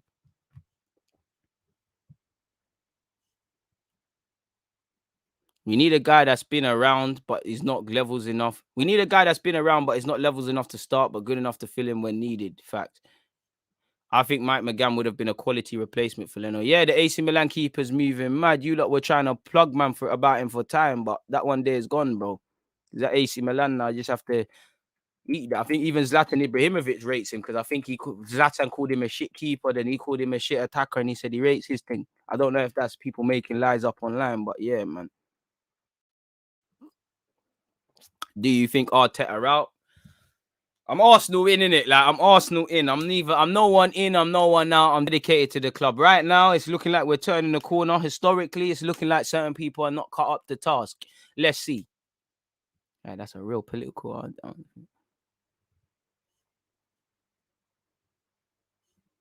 I'm looking forward to going to the game for the first time in so long. There's a couple man in that team that can scum away to the Champions League. But I can't lie. It makes me sick. But I think Leno and Lacazette can get Champions League clubs. You know, Kolasinac, you might do if he does, you know, goes Turkey and cuts up the wages and things. He might be able to do a thing. When's the next report? Loan report, bro. I was going to drop it today, Ace Boogie. But same way, I think, pardon me, Barca are playing today. So I'll aim for tomorrow, really and truly. But I've done a lot of it still. Like, obviously, I don't think Saliba had too much to do against Rennes, if I'm honest with you, but he did his thing. Same goes against Monaco, but he did his thing. I don't know who they're playing today, but I'm sure he's playing today because there's midweek action. People, let's not bash Leno. Pause. The man kept us going in some serious times. We can move on, but let's not act like the man wasn't the heart of our defense and sang his praises. I'm not sure what you said at the end there, but love to you, man. Moving like Arteta in a press conference. Good afternoon, DG. Hope you're smashing it today. I'm trying, man. I'm trying, and I appreciate Joe Bones, man. And I appreciate the lovely message you said about, you know, you like the content daily and stuff. It means a lot. Who would you start tonight? I've already offered my opinions, my guy, but I can't lie. I'm trying to change it up now. My initial team was, do I still have it? Rather than, because again, I could just show it to you like really quickly rather than just chatting and chatting. Yeah, I can. Look, 420. What a good number. I don't know nothing about that though. But yeah, big up to you lot. Have we even seen LUKA yet? But boom, like this was something. Obviously, this was in real time. I wanted to do something like this. Now, I would probably change it up, and Balogun would be on the bench for me just to start Pepe, if I'm honest with you. But then again, Pepe could start on against Spurs. That's just something I was thinking about as the day went on. But in reality, oh Lord, I don't even know what I'm doing. Sorry, people. I swear down, this is gonna make sense in a sec. My lineup would have been this. You know, Chambers / Cedric. I don't really care who plays. I don't want to see the Cedric left back thing and then Chambers. I was open to, you know, you could do the Chambers here, Cedric there, put Tavares left wing, move Martinelli over, Balogun hold the bench. But again, today, I would do something like this. Leno holding Marie, Chambers, Tavares, Lokonga, Ainsley, Maitland-Niles, a midfield three behind the striker of Balogun, Smith Rowe, and Martinelli. And then where it would, you know, Balogun can play out wide, which people don't give him credit for. But in reality, you'd probably see something more of them two up front. I want Smith Rowe to occupy that right wing, you know, Chambers to stay in that half space, Ainsley pull over there. In fact, even you could go narrow and Ainsley offers an option. You know, Lacazette drops deep. Typically, we're gonna have our width presented by Tavares, and then yeah, I think it would work out. So that would be initially my lineup, man. So yeah, Chambers, Cedric, both tied. Surely Patino in there, bro. Let off the bench. Charlie come off, score a thing. Do I think Charlie has the ability to start today? Of course, I've seen him do it in the Czech trade, but I think people need to allow it, man. You know, I'm not really feeling the media. I'm not feeling what the media is doing. If I'm honest, if I'm completely honest with you with Charlie as well, you know, none of these. He very might well be the next star and things, but let the man develop. It's so unhealthy, you know. Again, people done this with Saka. Now Saka, people are saying Saka's overrated. They did it with Joe. They did it with Ainsley. They did it with Smith Rowe. Every fucking player that comes through Haaland, bigger talent than Jack Wilshere. Spain and England this. Arteta that. Not bringing in our this. All these media dons want to do is be the first to get some interview with Charlie. Be the first to say, I told you so. It's an absolute joke. Let the man fucking develop, people. Let the man play his games. The man ain't played 90 minutes for this football club. Even the game against Brentford in behind closed doors where he man are gassing it. I watched it. He was amazing, but he had some shaky moments. The man has a long way to go. Charlie has all the potential in the world. I honestly believe he's coming through this first team. Let the man develop, because these same people that gas it are going to be the same people that turn on them. The one thing I would say, the club know what they're doing. Charlie knows what he's doing. He doesn't believe the hype. He's got a very good mentality, and the guy will have a good career. But allow it, man. I swear, when I type in, but this is what pisses me off with Charlie Patino's name, bro. I bet you I type his name in, there's all sorts of mad shit on Google. You know, all sorts of mad shit. And it's jarring. It's jarring. The man's 17, 18 years of age. He's going to be a talented player, but this ain't helping. Spain battle for England youngster Charlie Patino. Next big thing who's better than Jack Wilshere. You know, what is going on? Allow it. What article? Who wrote this as well, man? Rick Jones, suck yourself, man, you idiot boy. What's all of this? You just wanna get clickbait. Let the man develop. With respect to Charlie, if he was better than Wilshere, what was Wilshere doing at 17, 18? He's not at this moment in time. And that's not a criticism of Charlie. Charlie's a bad boy footballer. He's got a lot to his game. I think defensively, there's a lot he can improve, but defensively, he is down for the cause. He's got a wonderful passing range. He's going to be an Arsenal first teamer. But allow it, man. Let the man develop. Allow it. These things don't help. Like Mertesacker said on the Beautiful Game podcast, go and check that out. You do 20 kick-ups, you're a superstar. It's jarring because most of these people ain't. I get it. You know, I'm not talking about the people that are excited. They want to see the young players of tomorrow. I'm talking about people that are drawing conclusions. The hell is going on? Leave Charlie alone, man. Fucking on, that goes for everyone. That goes for Amari Hutchinson, Brooke Norton Coffee, Kiddo Taylor Hart, Balogun. Balogun's the Messiah. Clearly, he's got a long way to go. The man would be playing, Martinelli, Bukayo Saka, and it's gonna happen. There's gonna be the next Joe Blogs one day. Hopefully, one day it's my son that they say this. Come on, to my future son. All you gotta do is be a footballer. Daddy's still gonna love you anyways, but we need to get out the hood. Hopefully, it's said about him, but you get the point. Man, need to allow it, man. People need to allow it. It's jarring. It's dead. It's jarring. Because when he has the shaky game, what, man's overage, Just allow it, man. Marseille are moving mad at the moment. That Diaglou looks good. Yeah, man, the 21-year-old striker, he bagged 2 against Monaco. He's moving kind of decent still. Again, still need to do a little bit more development and see what he's on. But yeah, we should have kept Matt Ryan as number 2, same. But at the time, we heard we was going for someone homegrown.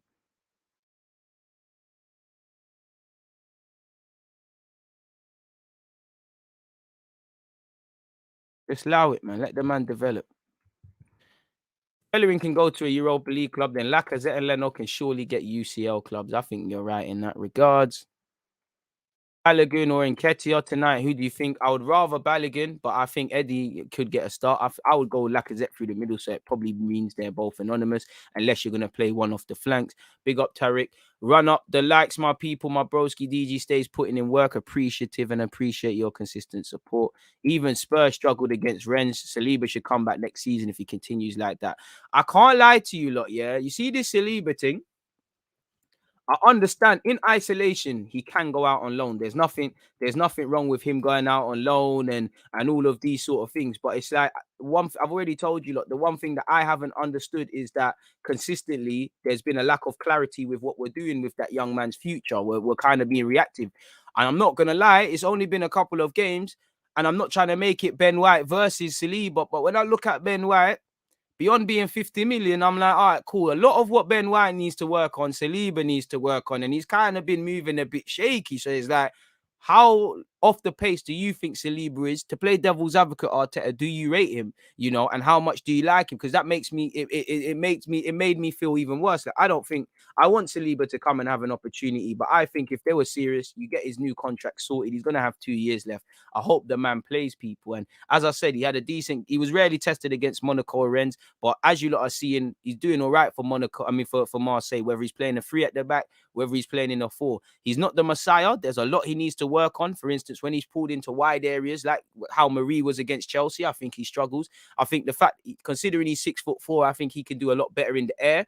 I think, like Ben White, probably too comfortable on the ball and too good on the ball. There's a lot of things, but for me, Saliba looks good. And for me, and more experienced Gabriel, a Ben White coming into his own, a Saliba ready. You've got 2 out of the 3 can play and playing a 4. Obviously, 1 can be shifted at right back, 3 at the back. You've got fantastic options, and you've got leaders there. You've probably got over 100 million well spent on 3 good centre halves. Of course, also with resale value as well.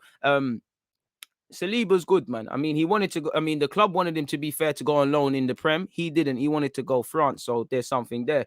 A future great. Sao Paulo has praised him, Head coach Sao Paulo has hailed Arsenal's William Saliba as a future great of French football after a promising start to the defender's loan period back in League R. Let's skip all the way down, people. all the way down. He said he's a top player at his position. We're lucky to get him on loan.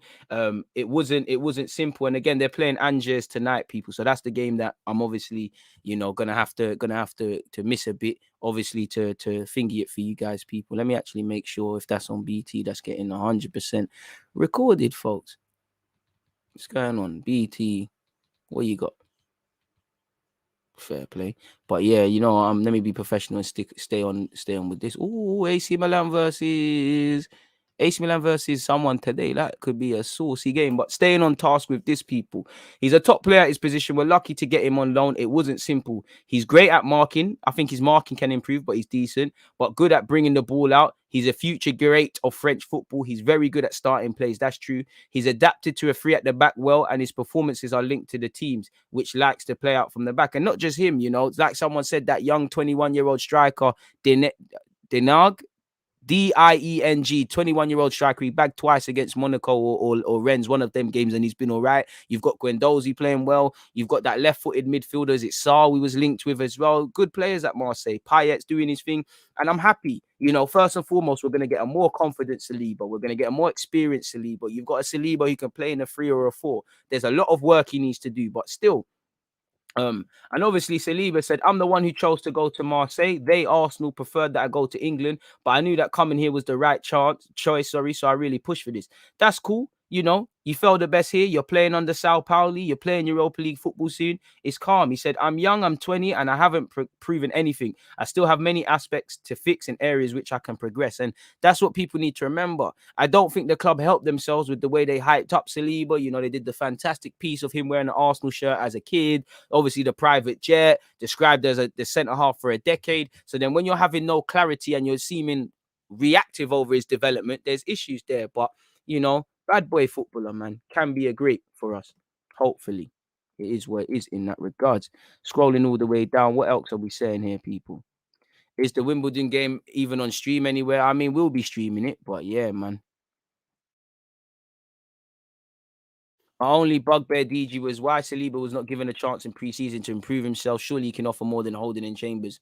All I can say is maybe the homegrown aspect played a part, but bro, show me. That just tells me maybe the gaffer don't rate, man, because again, I don't think Ben White's as good as projected. I like him, but he looks like he's got a lot. The same things I'm looking at Saliba, he's got to improve. And obviously, I'm not looking at them. I ain't seen them in training week in, week out. So that makes me a bit more even nervous because I'm like, all right, cool. You probably just don't rate Donny, innit? You just probably do not rate the Don, if I'm honest with you. And they might say, you know what, we paid 28 or so million. Someone offers us our money back with a sell-on. We'll just do this thing. We've got Ben White and whatnot. It is what it is. And yeah, man, obviously we need to improve a lot. And for me, I'm with you lot, man. For me, I'd rather blood these lot than I'm seeing Marie and all of these guys make these mistakes. I think Arteta, no, hey, Van Damme, chill. Has to be a mentality, has to be an attitude or mentality thing with Saliba. No way Arteta can look at a 20-year-old centre-back with those qualities and not rate him. Boy, he looks at certain midfielders and rates them. So it's a bit baffling. I don't know. Big up Leo. I don't know what anyone does at this club, man. Exactly. Unfortunately, they build you up just to knock you down. We all know the ball. Exactly. Young prodigy, overhype, things happen in almost every sport with strong media interest. Just one of those things young players will have to overcome, even that could mess up their development. I've never agreed with messing up their development because as long as you just keep doing your job, it's calm. They can't control the narratives that the papers write and things. As long as you just keep applying yourselves, things happen, man. Things hype up dead guys as well. Like I'm not going to say names, but some of these journalists, when they come out and say certain play, like there's a certain midfielder at Arsenal Football Club who had a good game against Chelsea, who I think is going to have a good career. I actually think he might be able to make it here because he's a bit different to the centre halves, but highly rated, all of these things. And I mean, if I'm just for me watching you football and I'm seeing these things and I'm like, what's going on? What the hell must Mertesacker and these players say? But the good thing is, one thing I'd say, all of these players have a lovely mentality. All of these young players they look at. And I'd say maybe if people dared to watch football, it would make it easier as well. Man said, love it, love the passion. Agent DG in the building. I wish I was an agent, man. I'm in the wrong profession, bro. Imagine DG was your agent, riding for you to the death, bro. They wouldn't like me if I was an agent because, bro, man, I'm making mad peas off these clubs, and my footballers are not doing this idiot thing. This you're selling man a dream and then not playing, bro. I can't lie. If I'm bad against agent, we're not signing no deal. We're running that one down. If you want to play my guy, play my guy. We're running that one down. It's easy for me to sit here and say that, but boy, I don't know, man. Therefore, don't. It's just an honest student of the game, man. At least Chamber's gonna give you 110%, but the 110% is shit. Like I can give 100% to drawing. I think if you look saw my handwriting, let alone my drawing, well, you'll be shit. One love though, I do appreciate effort, but it only goes so far, man. It does only go so far, man. What about Spurs DG? I feel Martinelli would be perfect for the North London derby. Bro, it's too early for that one. It's too early for that one. It's too early for that one. I don't know, my guy, but it could be an option. Martinelli, Lacazette, they're options, you know. There's not really in the attacking sense. You could say Pepe. I wouldn't do a lot of this, but you could say arguably Aubameyang, Pepe, Saka, Smith Rowe, all of them could be dropped out of the team generally. So it is what it is in that regards, people. One sec, I need to turn up this fan, and we actually need to send the link to Coach Gerald LAMI, or we're gonna snake him, people. But just before that, let's get into the let's preview the Arteta game. I mean, let's see what Arteta's had to say about the game. Yeah. Yeah, I'll take that, man. 10% of that is not is something, but it's tired, man. But one thing, I don't think these players lack effort. I just think they're shook, man. Do you think Wimbledon will play a weakened team? Not a clue. Maybe by their own standards, but you'd have to probably talk to someone who knows, man. DG, where's the loud at, bro? YouTube allow you to smoke cigs on live. Yo, Driller, you're talking mad. You're talking mad. You're talking like that. You're talking mad. I don't know anything about that. What's cigs? What's loud? I don't know. Can you not hear me? Am I loud enough? I don't know, man. I don't know. I just landed, but I hear you chatting about youth. Arsenal do not utilize the loan system well enough, but we should have our own little testing. I can't lie, where we send man to a technical league. Not everyone can do this, you know. There's different. Some young players can leave and thrive at young club on loan. Certain players, if you send them on loan, they're not going to develop. Sometimes we're just sending man on loan, and we're not looking at how they. I know they probably do, but we're not looking at what what sort of football. What sort of record does that manager have? You know, if we're playing 4-3-3 and then they're going to play 4-4-2 or something or something else, a very defensive 4-4-2, elements can help their development, but it's not necessarily going to help us. If you've got a creative mercurial 10 and you send them on loan somewhere that plays 4-4-2, he's going to struggle because he's only going to get in off the flanks, or he's going to play as someone in the pivot, and they're going to see that that's not him, and he's out of it. So the quality of the loans is and where you send people on loan is two different things. That's why I'm kind of confident with Miguel Aziz at Portsmouth. It doesn't mean he's going to do what Smith Rowe did and come back and immediately start shelling it. I just know that's a manager there in Dan Crowley and his gaffers and his people around him that know how to develop young players and know what they're doing in that regards. There's never just one stop approach, man. People never look at footballers on the best of days as human beings. So it doesn't surprise me. And I said DG Rinola. What's the value of Xhaka today? Around 10 million, right? To be fair to you, I swear it must be like 30 million. It was like 20 something. Ain't that what we was asking Roma for? So I have to go on that if that's what you think Donny's worth, man. I don't know where it is, bro. I don't know about none of that, bro. Allow me, man. I'm trying to build something. Allow me, bro. How ironic. I'm trying to build something. I said 3-5. We need that half, dog. Leno, Eddie's loan to Leeds was pretty bad, to your point. Barely got any minutes. We want them to play. Exactly, it was dead. I'm sure if you speak to Eddie and Ketia, there's a lot of things he probably learned playing under Bielsa, but it's dead. You didn't go nowhere and play no ball. You might have learned hell a lot in training and things like that. It's a madness, man. Can't do that Vitesse thing Chelsea had anymore with the new rules. What new rules? I prefer not to speak 100%. I don't know about nothing. Man, I'm just here playing football, man. Talking football, sorry. I don't know about none of that. But if you send that to me, yeah. Anyways, let's look at what Arteta has had to say just before coach comes into the building, man. Obviously, He said, we must focus and demand the highest of standards. Yeah. No side in League One has been involved in more goals this season than AFC Wimbledon. And then he's gone on to say, I hope that we can expect goals from our sides, but it's true that Wimbledon have had really open games with high scores. They are really direct, physical, but at the same time, they have a big goal threat in many situations. So it will be a tough opponent. We must focus, demand the highest of standards, prepare the same way or even better. Make the players understand that if somebody wants to play and is seeking an opportunity, it is great. You're doing the right things in training and your behavior is good. But this is the opportunity to show us as well that you deserve to play and make it difficult for us in team selection. Those games are like any other game and an opportunity for everyone to show that he deserves to be in the team. Quickly on in relation to team news, El Nene is still out. He's being assessed really, so he's making progress. Xhaka plays no part. And to be honest, El Nene probably be a big help, save Lukonga's legs going into the weekend, really and truly. We've announced a new partner, eToro, which is a trading platform. Is that it? No, I knew I clicked something. There must be something there, man. Obviously, on October the 1st, under 23s tickets, Arsenal versus Brighton, if you're looking for such.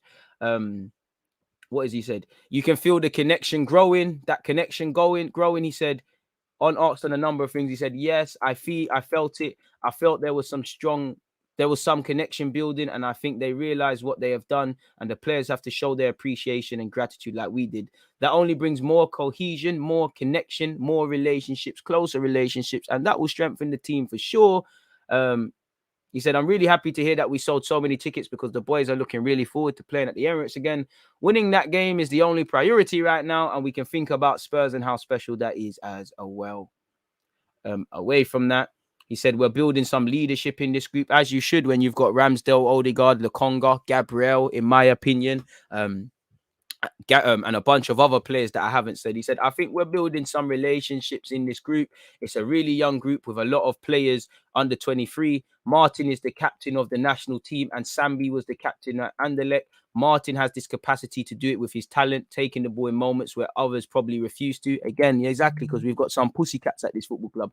But as well with his attitude, his rhythm, and the way he plays and puts people under pressure, he's absolutely the first to do those defensive responsibilities. I was really impressed with Ober as well. I think his rhythm and high pressing was fantastic. It was a real commitment and purpose because you can go to try and win the ball or put pressure, but you can tell when you're really doing it or when you're being told to do it. There was a big meaning behind it. And when you go to places like that, when you're having difficult moments and you want to start to get results, I think you have to go to those basics and have every single player do that. Even the ones that came on, I think they were superb, lifted the momentum of the team and took us to a different level. I think that's important. And yeah, man, shout out Arteta. I can't lie, man. Shivers down my spine, pause with what he's saying. He's gassing me. See, Arteta's a bad guy. He gasses me. He's got that Wenger thing, you know. I remember Wenger used to make me so mad sometimes, and I just listened to him in a press conference. I'm like, I was angry about that. I understand, man. I understand Wenger now. I get a bit of that with Arteta. I keep getting twanged. So yeah, man, it is what it is. Let's get a link as well. Let me start patterning that because we're shagging Coach Gerald, doing him quite dirty. You know, we need the gaffer here. And if nothing flops, people, I don't want to talk too tough, but I should have a decent little. I mean, you've seen him on other platforms, but I should have a decent little interview on Monday for you. Like, ain't no footballer, but yeah, if nothing flops, so don't allow it in it. Big up to you lot. Please make sure you're hitting the like button. Was a bit skeptical on Odegaard, but my man does the press and does not stop running. Just needs to be a little better with the ball. I think when the team gets a bit better with the ball, you can see the real Odegaard, but I'm not saying that as a cop-out. And 100%, man. 100%. Salute, DG. Got to cut early. Thank you for your time and interactions with my question and such. Have a great day, God willing. Johnny, have a better day. And everyone else listening, the same. Please make sure we get to 300 likes. We should credit the club for our academy, but we still need more clarification on decision making. Ding, ding, ding. I mean, that's something a lot of people have been doing at the Emirates already. We've been looking for loans and the right loans, and Arsenal are playing catch up with that with young players. You look at Moller's gone. You know, my opinion, you know, Mika Braithwaite, I can't say his name.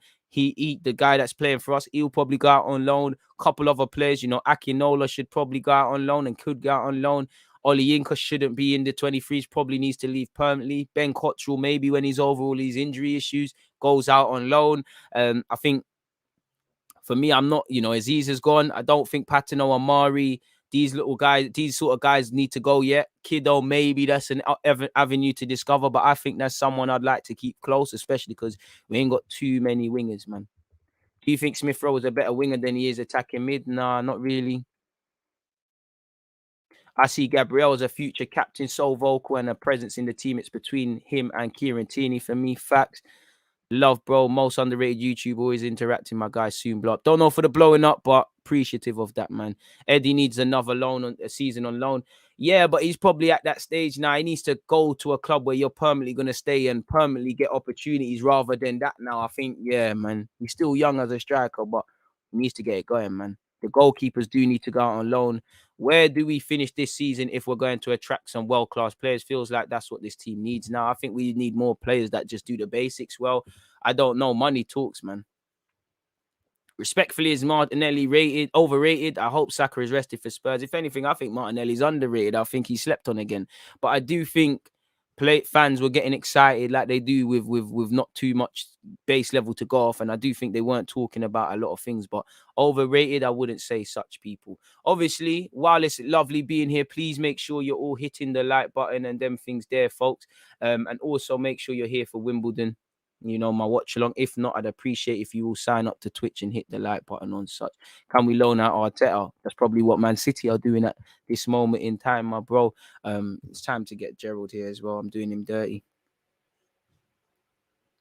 I'm bugging out. Imagine I sent the link to myself. I thought I sent it to him. Bugging out, people. Sorry.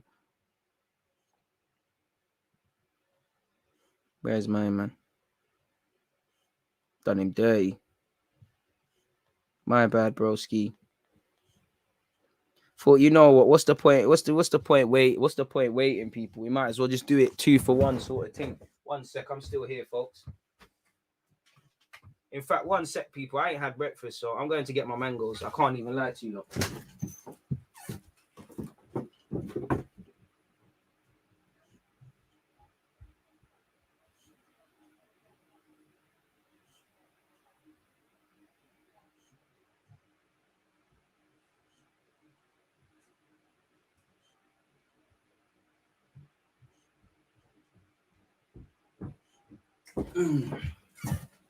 I'm back. All right, let me stop. What other YouTuber could do that, man? I'm back. Yeah, Ozil did his thing. Yeah, it might be AUBAMEYANG. Man said, bye, Leno. Hey. The fitness is on the floor still. My word.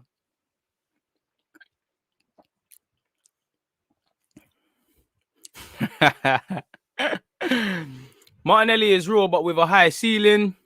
Hope you're blessed, Joey. If we can get another player to have that impact that Sanchez had when he first came, or Bruno when he went United, would change the game for us. Yeah, we ain't got too many game changers. I'll be real. We ain't got no game changers too much like that. Oh, God, my guy. Good vibes today. I hope you're doing well and safe. I hope you're doing kushti, my guy. But you lot are right, man. I feel like Martinelli is still going through the post-injury phase. I do as well, but if man are on the bench all the time, surely they're fit enough to start. I need to make timestamps because we finally got the coach in the building. I'm going to bring him in a sec. There he is. Oh, wait, let's tighten that up a bit. What are you saying, coach? What you saying, my brother? There, my guy, man. We're in good spirits because we're winning and shit. I hear you. I see you got the vest out and that. That's how you're feeling today. Do you know what? I was in my hoodie and I was like, you know what? I can't take this anymore. I thought I'd be kushti, man. Allow me. I'm trying to be like you, man. I see your gym snaps and that. Yeah. Had to get that early session in, man. Start the day right. What did you do? Leg day? No. So basically, I've been doing a lot of classes. Oh shit. Yeah, I've been joining the classes, man. So it's been Take good your still. Baby mothers, people. I told you. No, they're good. What's happening, man? Yeah, bro. Obviously we're playing today. We've won couple games. I had you on for a minute, so there's a lot to speak about, man. Really. I've been itching. Where do you want to kick it off? You know what? Let's take it back, man. We won at the weekend. What's your thoughts on the Burnley game? Yeah, no, 100%. I think, you know, a win's a win. At the end of the day, as long as you get those 3 points on the board, I don't care if we win 1-0, 2-1, 5-0, as long as we get the 3 points on the board. I think there were some positives to get out of the game. The likes of ODEGAARD stepping up. I thought that was big of him, you know, to step up and take that free kick and put Sorry it to back cut in the you net. off, No worries, bro. we were just talking about, and you spoke about ODEGAARD. Would you make of ODEGAARD potentially being a leader? Because Arteta indirectly spoke about he's a leader. Obviously, he's a captain and whatnot. He kind of led by example with the free kick. I think he had a good game in the midfield. What do you think about him being a leader or one day potentially being a captain? Because I know we look at Tierney, but you know you've got him, you've got Lokonga, you've got Gabriel, you've obviously got ODEGAARD. So where are you at with ODEGAARD now and etc.? I agree with you, bro. I totally that group of players, that crop of players at the moment, it seems like there is that spine of leadership or potential of leadership qualities in terms of ODEGAARD. I think his CV, you know, his track record speaks for itself. He's been a prodigy, one of the most hyped up young players. Gone to one of the biggest clubs in the world, didn't work out for him. So he's had to go through some adversity to get to where he is and still be relevant and be captain of his nation. So, you know, he's got to have some sort of characteristics to come through those things. And I think, like one day I could see, you know, him being a future captain for us or wherever else he goes. But yeah, I think we've got a good young group of crop players that have got those qualities or potentially to have those qualities. Whether they'll do it, again, that's another thing, innit? Yeah, that's a whole next conversation to have. Let me ask you, all right, cool. Let me ask you we can't speak about ODEGAARD and not talk about partnerships. Now, I don't know if it's going to happen, but for me, I think it was a very good to see Partey and ODEGAARD together. Partey looked more like he had clarity over what his role is. I like how ODEGAARD, he wanted to get onto the ball consistently and he did things quickly and he did things with pace. I think that was a big reason as to why we just fared in general better against Burnley versus, I don't want to say his name, but GRANIT Xhaka. So what did you think of that partnership? And do you think that's something Arteta is going to roll with? And would you bring Xhaka back in for the Spurs game? No, I personally wouldn't. I personally wouldn't bring him back in for the Spurs game. I think with Xhaka, it's a love and hate relationship with this guy because at the end of the day, is he a good player? Yes. Is he what we need at the moment in terms of going forward in the direction? I don't think that's what we need at the moment. I feel like we need to switch it up. Could it be another situation where Arteta kind of switched it up last season against Chelsea when he brought in the young players?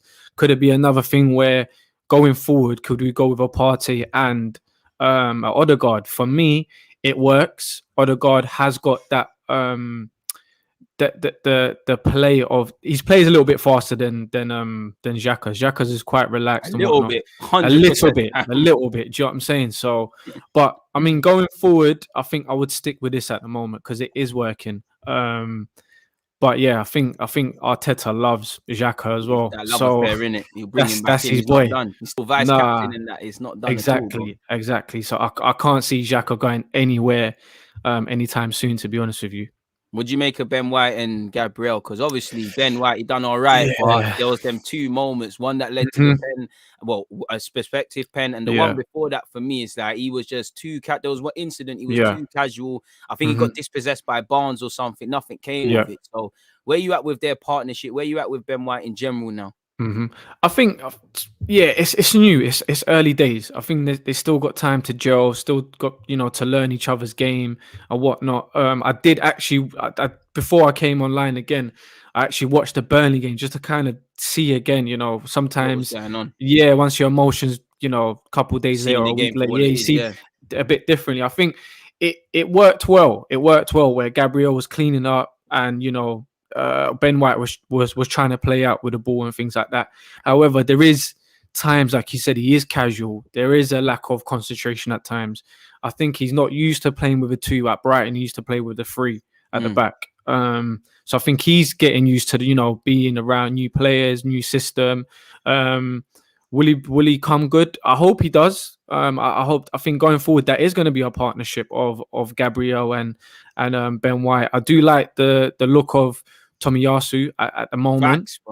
He's looking 30. I'm not going to lie to you. At first, when we made the sign, I was like, I was just like, what are we doing, man? Do you know what I mean? However, it is only 2 games, so we got to take it easy. Do you know what I mean? Jury's still out on everything. Yeah, we have played against Norwich and Burnley. Do you know what I'm saying? No disrespect to them lot. So And it was far from perfect as well. and it was far from perfect. So we should be go against them, man. And Yeah. we was ugly against Norwich if we're real. Yeah. But I think sometimes when you are in this sort of situation, you're not the most confident. So people expect you to roll over these teams. But when you are in this moment, no, you gotta take it where it is at this present moment. We're not confident.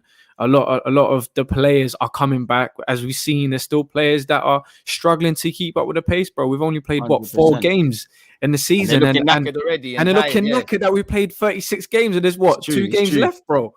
Do you know what I'm saying? So I think we got to monitor these players, but then again, we don't have time for that. We don't have the squad to do that as well. No, we can't. So yeah, man, it's on one hand, I'm happy. You know, obviously we got 6 points on the board right now, but yeah, going forward, when the real stuff start kicking in, I want to have a conversation then.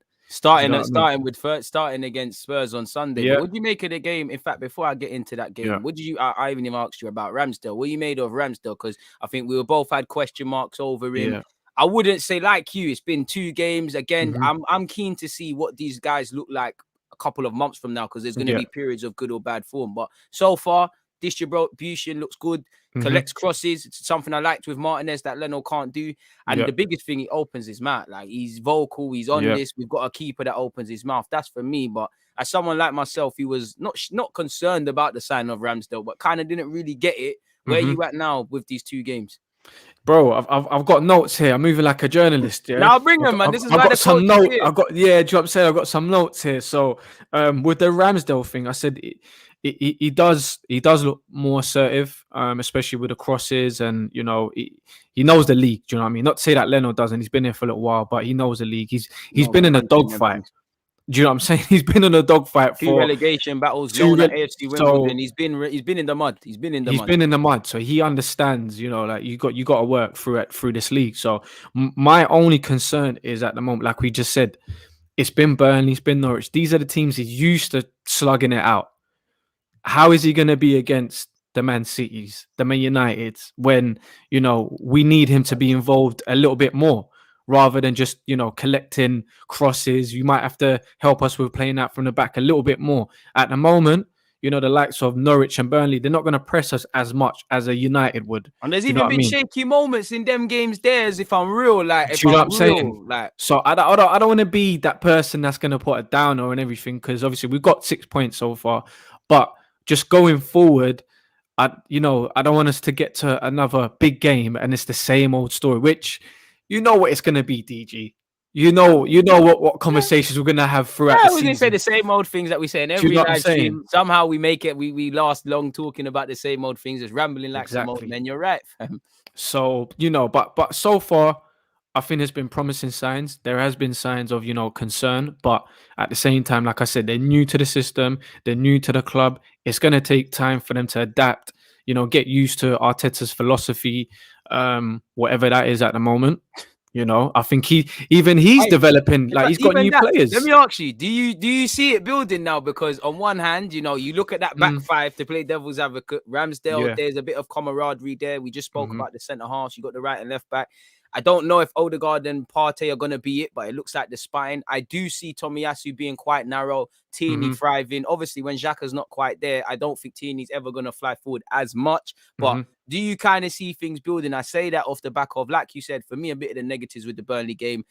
It took a fantastic goal to score in it. We didn't really do anything. We were giving the ball away cheaply. We did defend well in many aspects, but sometimes it came across as when being a bit panicky and we need to just be a bit more mature. I think it was too open in the second half and giving away a bit more chances. But with what you can see, can you see something developing with Arteta now? Or is it just kind of where you was at before the Norwich and Thingy game? The only things that's changed is a result. Do you know what, bro? It's hard to kind of judge it at the moment. It's only been 2 games that he's actually got some of the players that he's brought in. Do you know what I mean? So we got to give the guy a time. We got to give the guy a chance where he has got his 4-11. Can we get a run of games? And then that's when we can, do you know what I mean? Start judging the guy. Yeah, right at the moment, he's got the likes of Partey. He's not fit. the likes of Saka's concerning me at the moment, just because of he looks burnt out, man. It looks like he's got a lot in his mind. I don't know if it's the Euros that It is because still. half of them from the Euros are playing shit, bro. Like, Yeah, they it's just, and he's not even playing dead because he won. No, he's not playing dead. No, he's not. But sometimes those touches where last season it will be sharp, it will be tidy, he'll turn on the half. Now it's like that little bit of, I don't know what it is. I don't know if he needs a break from it all or what. Does, so. Man.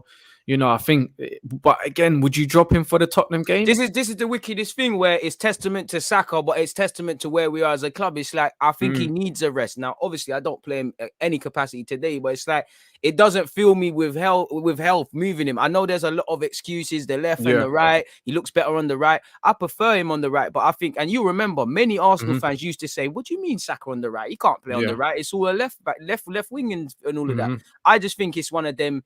You might need to come out the side, get your marbles back, and then you go again. But again, can you really drop him against Spurs? I don't think you can. He's kind of central to what we're doing. It's like, I don't know. There's talk of pulling Aubameyang to the left, and then obviously Lacazette, whether people want to do that. You got Pepe on the right, but I just feel Saka gives me a bit more security. I think defensively he's quite switched on. I think he's quite narrow. He gives them something to think about. The link-up plays there, and even testament to Saka, as heavy-legged as he's been, like AM's perfectly put, his average games and Smith Rowe's average games, they're still 6s out of 10s. They're still affecting the game. Certain men are doing 11s and 20s out of 10. Then when they're bad, they're terribly bad. So there's a base level. I do think we should never be in the situation where we're even talking about 2 20-year-olds. Can they be taken out of the team?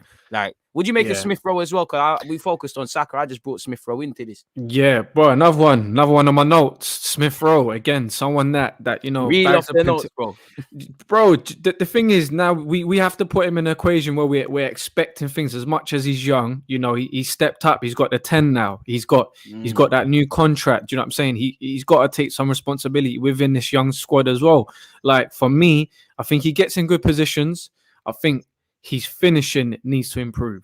Like, same case for all these, man. He needs to improve on that finishing, because if Aubameyang is not scoring, we need that help from the midfield, the likes of Saka, the likes of Pepe, the likes of Emile Smith Rowe, Odegaard chipping in with a few goals and assists. So, I think we need to take that pressure off Aubameyang as well, because I think I truly believe he does feel the pressure. If he's not scoring, then he feels the pressure. Yeah, he knows it's going to be on him to kind of get us out of the mud. So, like I said earlier on, it was nice to see Odegaard pop up with a winner and take a little bit of pressure off Aubameyang. Yeah. So, hopefully going into the Tottenham game, Aubameyang, we've seen him do it before, scored a screamer. So come on, fingers crossed, he can do the same again. So I went to the Chelsea and Tottenham game the other day. For me, Tottenham, bro, they just play some boring football, bro. To be honest with you, bro. Like, it's boring, man. I don't want to flip it, because obviously they'll turn into Barcelona against us. Yeah, but we know what the thing is, bro. Free at the back, reactive. Boom. It looks like, I can't lie, I don't want to go off that City game or the Brighton game like you're about to tell me, but the Brighton game with Spurs, I mean the City game with Spurs, I think they can be got at. Honestly, I think you play that same midfield that we played, we have a chance. I think you bring Xhaka, he's too slow. I just think with Spurs, you can get at them. If you just get at them and get at them and get at them, the only reason they look good is because they were, first half, they were high pressing. Chelsea couldn't get out. As soon as Kante came on and they overran that midfield, that midfield is tired, man. What? They got Højbjerg, Skip, Winks, if he's there, Dele's not even the old Dele. It can be got at. It's just a psychological thing for me, man, with us. No, 100%. About the Brighton thing. The Brighton thing. What was that? The game? Hey, you said you went to the Brighton versus Spurs game or something. No, Chelsea. Chelsea, Spurs. Chelsea. I went to the Chelsea Spurs. I went. No, it's cool. I went to the Chelsea Spurs game. Just see Lukaku he didn't score, but he was just terrorizing them at the back. Yeah, bro, just terrorizing. And for me, again, it was like, we can get at Tottenham. There's nothing for them to kind of, cause us a lot. Of course, again, it's a North London derby. You got Kane. Form goes out the window. It's whoever turns up on the day. Kane, for me, just looked like he doesn't want to be there. Like he was just isn't it? Yeah, he was just running around everywhere. He couldn't do anything.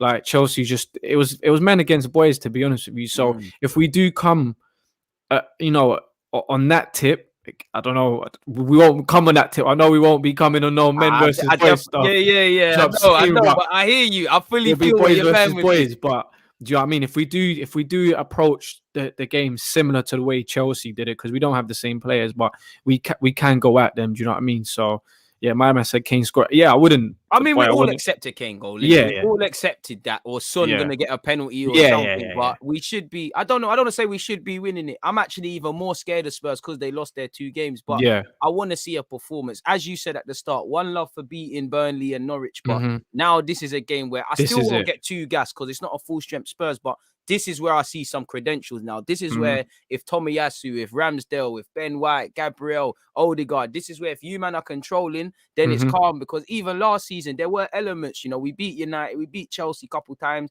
we beat Leicester, we came back against West Ham. I don't want to see that anymore. I want to see things as a given. I want to circle back on a quick question before we carry on, you know, you was mentioning, you know, Saka not scoring, Smith Rowe not scoring, Aubameyang, everyone knows he's not scoring. We don't score enough goals. You know, every midfielder you go through, they're not scoring. Is it down to the individuals, or is it too much for a coincidence to you? Is there something Arteta is doing or not doing with his team for you? No, bro, I think we've been in situations against Burnley. I think Pepe had a chance. Do you know what I mean? And I think Saka had a chance where it just kind of skimmed up. Aubameyang, do you know what I mean? So it's about taking those chances. Do you know what I mean? It's we might not get, you know, 100 chances in the game, but the ones that we do get, we need to be clinical. So I think there's an element of both. I think there's an element of the system, again, that comes down to the lack of players that we've got. So maybe Arteta's looking at it where, you know, he has to be a little bit more reserved. However, we do when we do get the chances, I don't think the players are being prolific enough to finish these chances. Very shy in front of goal, man. Yeah, I don't think we got that killer instinct. Same way, again, watching the Chelsea game, it was like, yeah, we're in front of goal. We're gonna make something out of it. Madness today, you know what I mean? So I think that's the difference between us. Where, again, last season or the season before when we won the FA Cup, whatever Aubameyang was hitting was going in the back of the net, and everyone just kind of relied on him. Yeah, everyone just relied on him to kind of keep up that sort of form. But you know how the season goes. Everyone needs to chip in, so it can't just be one person, you know, steering the ship. Let me ask you this as well, because it just made me think of something. You know how you said, you know, Aubameyang was scoring maybe a bit of over performance. I look at Saka and Smith Rowe in not scoring but deciding games. A bit of Tierney at left back. Do you think that the same flip token of how we're over relying on them, and you're kind of wondering how they're able to maintain that good form? Do you think there's a flip of that, and you got to go through the sort of bad form in life with that now, or do you think it's a case of, you know, they succumb to type, like everyone else is on a joke thing, so it's like my levels are kind of dropping now? Yeah, I think, again, we spoke about it before, like the likes of Tierney when he came in, it was like, this is a breath of fresh air. And now it's like, well, you know, he's going through his patch, but again, it's if you're around mediocre, you're gonna drop your levels. Do you know what I'm saying? You're gonna start acting like the people around you, like we said before. You know, if you hang around millionaires, eventually you'll get there. Yeah, you know what I mean? It's a thing where I think, say for instance, if you saw a Tierney in a Chelsea setup or a Man City setup, I think people will talk about this guy and be like, you know what, he's one of the best in the country or one of the best in Europe. Same way they talk about Robertson. Do you know what I mean? So I think there's an element of that. I think there's an element of, you know, setting the standards, which, looking at the club at the moment, we've had to let go of a lot of deadwood. We're still in the process. You know, we've still got a manager who's still learning on the job. So it's hard to kind of say, you know, it's down to individuals, and, you know, but at the end of the day, if you're gonna rise up, you gotta step up to the plate, man. You got the likes of Aubameyang. You've been there, you've done it before. You know, you are a big player. Lacazette, same thing again. We need these lot to step up now and you know, wave the flag for us, whether they do it again. Yeah, you're laughing, bro, because you know what I'm saying, we've been through this so many times. You know what I mean? But I think there is an element of, you know, that's just life for you. Do you know what I mean? There's going to be ups, there's going to be downs. Again, going back to Odegaard, it's a thing where he's bounced back many times. He's had to go on loan. He's had to face adversity where, you know, he's been one of the best young players in the world, and he's been hyped up, gone to one of the biggest clubs in the world, and to deal with that pressure to go there, it's not easy, man. You have to be a strong character. But again, he's bounced back, and he's still at one of the biggest clubs in Europe. Do you know what I mean? As much as we're not where we want to be, if you look at it, he's still, you know, he's still playing, you know, top football. Let's be serious. Yeah, let's be serious. So, yeah, man. What do you make of Arteta now? Because obviously you mentioned Yeah. stuff about learning and things. Now, obviously, I'm gassing it a bit, but against Yeah. Norwich, 30 odd shots. You know, again, he Mhm. went with a more dynamic midfield. It seems like he's learning the subs to make subs earlier. Mhm. For me, one thing I'm impressed by is that last season it seemed like the minute Partey was fit, boom, he's back in setbacks. Now it just looks like we're taking our time a bit with him, sort of thing. So, do you Mhm. think he's learned his lessons? How do you feel about him? Like, how do you feel about him of these last 2 games and that? Yeah, bro. Again, he's got 6 points on it in the bag, so you can't fault the man. He's got the job done. Will there be mistakes in the future? 100%. There'll definitely be mistakes. As again, he's still learning on the job as we're going along. But yeah, I think he's getting his team now. He's getting a team, you know, that he's wanted. So there's no excuses now. You know, Excuses are running out. yeah, he's getting a team around him. Like hopefully, slowly, a lot of these players that are, you know, in the injury list will come back fully fit. To be fair, who are we really missing at the moment? Lacazette We're still not. getting into But fitness. that's the thing. Half of these guys were talking about missing, but are we really missing Lacazette? I know he presses well and Mm. things, but if Hmm. we're scoring goals, it's not really relevant. Now, ifs and buts, it's Yeah. not a fact. Xhaka, based on Arteta, I think Xhaka's missing him. I think all us fans are kind of done with that. So Hmm. who are we missing really and truly? We had a question up there, and I wanted to ask you because I'm a bit puzzled. If you drop Smith Rowe and Saka, who do you play? That's a good one. Well, Because I think you like just bring in Lokonga, and I don't know for Smith Rowe, you're looking at a Martinelli or just Saka Pepe and someone else or something. you, I don't know. Well, you I would can't have to Saka. bring Laka in and put out Aubameyang out on the left. Something like that. Yeah, you probably Yeah, just cut 2 birds with 1 stone sort of thing. I'd have to do that if we're gonna drop them two. But them two boys look like they need a break, man. They need a To be break, honest with man. you, they look burnt out. And again, they're young boys, man, and especially with Saka going away and going through what he's been through. And to be fair, we did rush him. We did rush him to come back. We had a few injuries, and you could see he wasn't fully fit, but we had to That's a good play him. point. So Do you think is that on Arteta then? Because he's obviously you need your players yeah, if he helps you. But you mentioned that I completely forgot about that. We did rush him back. Has that come back to bite us? Sort of thing. a little bit. I think we did rush him back, and bro, let's be real, yeah. Let's just say how it is. It's a business, yeah. This is a results business. There is no, you know, like, oh, I'm not feeling the best at the moment, Nah, mate. man, My need 3 job's on the points, line. man. Do Man, you know need what I 3 mean? points. Yeah. We need these 3 points, especially them times there Arteta's neck was on the line. Yeah, Yeah, chopping block. he's thinking, boy, we'll have to cross that bridge when we get there with Saka if he feels burnt out or not. Do you know what I mean? Right now, I need you. We don't have anybody. Do you know what I mean? It's facts. That's what he was. It's I facts. think that's his thought process. We need you. Otherwise, who are we playing? But we have Balogun. Bro, no disrespect to him, but obviously we had Balogun leading the line for us first game of the season, bro. It tells you everything. Do you Where know what we're I'm at. saying? Tells you everything. So, yeah, for me, I think going back to it, yeah, we're just gonna have to wait and see. I think now it's where you earn your money as a manager, as a coach, where you're gonna rotate the players or manage your squad, understand who's feeling fit, who needs a break. Do you Who's know what I mean? carrying So little knocks? Yeah. yeah, this is the time now that you've got majority of the squad back. The ones that did come a little bit earlier, can we manage them? But again, these games come thick and fast, so we're not even in Europe. How about that? This is And it. we're We've got still Spurs. thinking, do you know what I mean? So it's like, yeah, this is where it could go left and right for him. I think against Spurs, I don't know. I'd have to start him, bro. We have to I'd have start to Saka. definitely start Saka. I might Yeah. be open to dropping Smith Rowe, and it's not Yeah. because of that. It's just because tactically, I think it's easier. Saka. Yeah. I don't mind I would, for me, Partey, Lokonga, Odegaard. That's my midfield, dynamic, quickly. And you can obviously fit Smith Rowe in. Saka, I don't feel comfortable. Yeah, on one hand, you can drop him, but something is just. I don't know what it is. It's just like you can't not have him in this team. There's a lot of things he does that I think are not really picked up on. So it is what it is. Would you say we're overcoached? Or we're being overcoached, to answer this question by PMAV?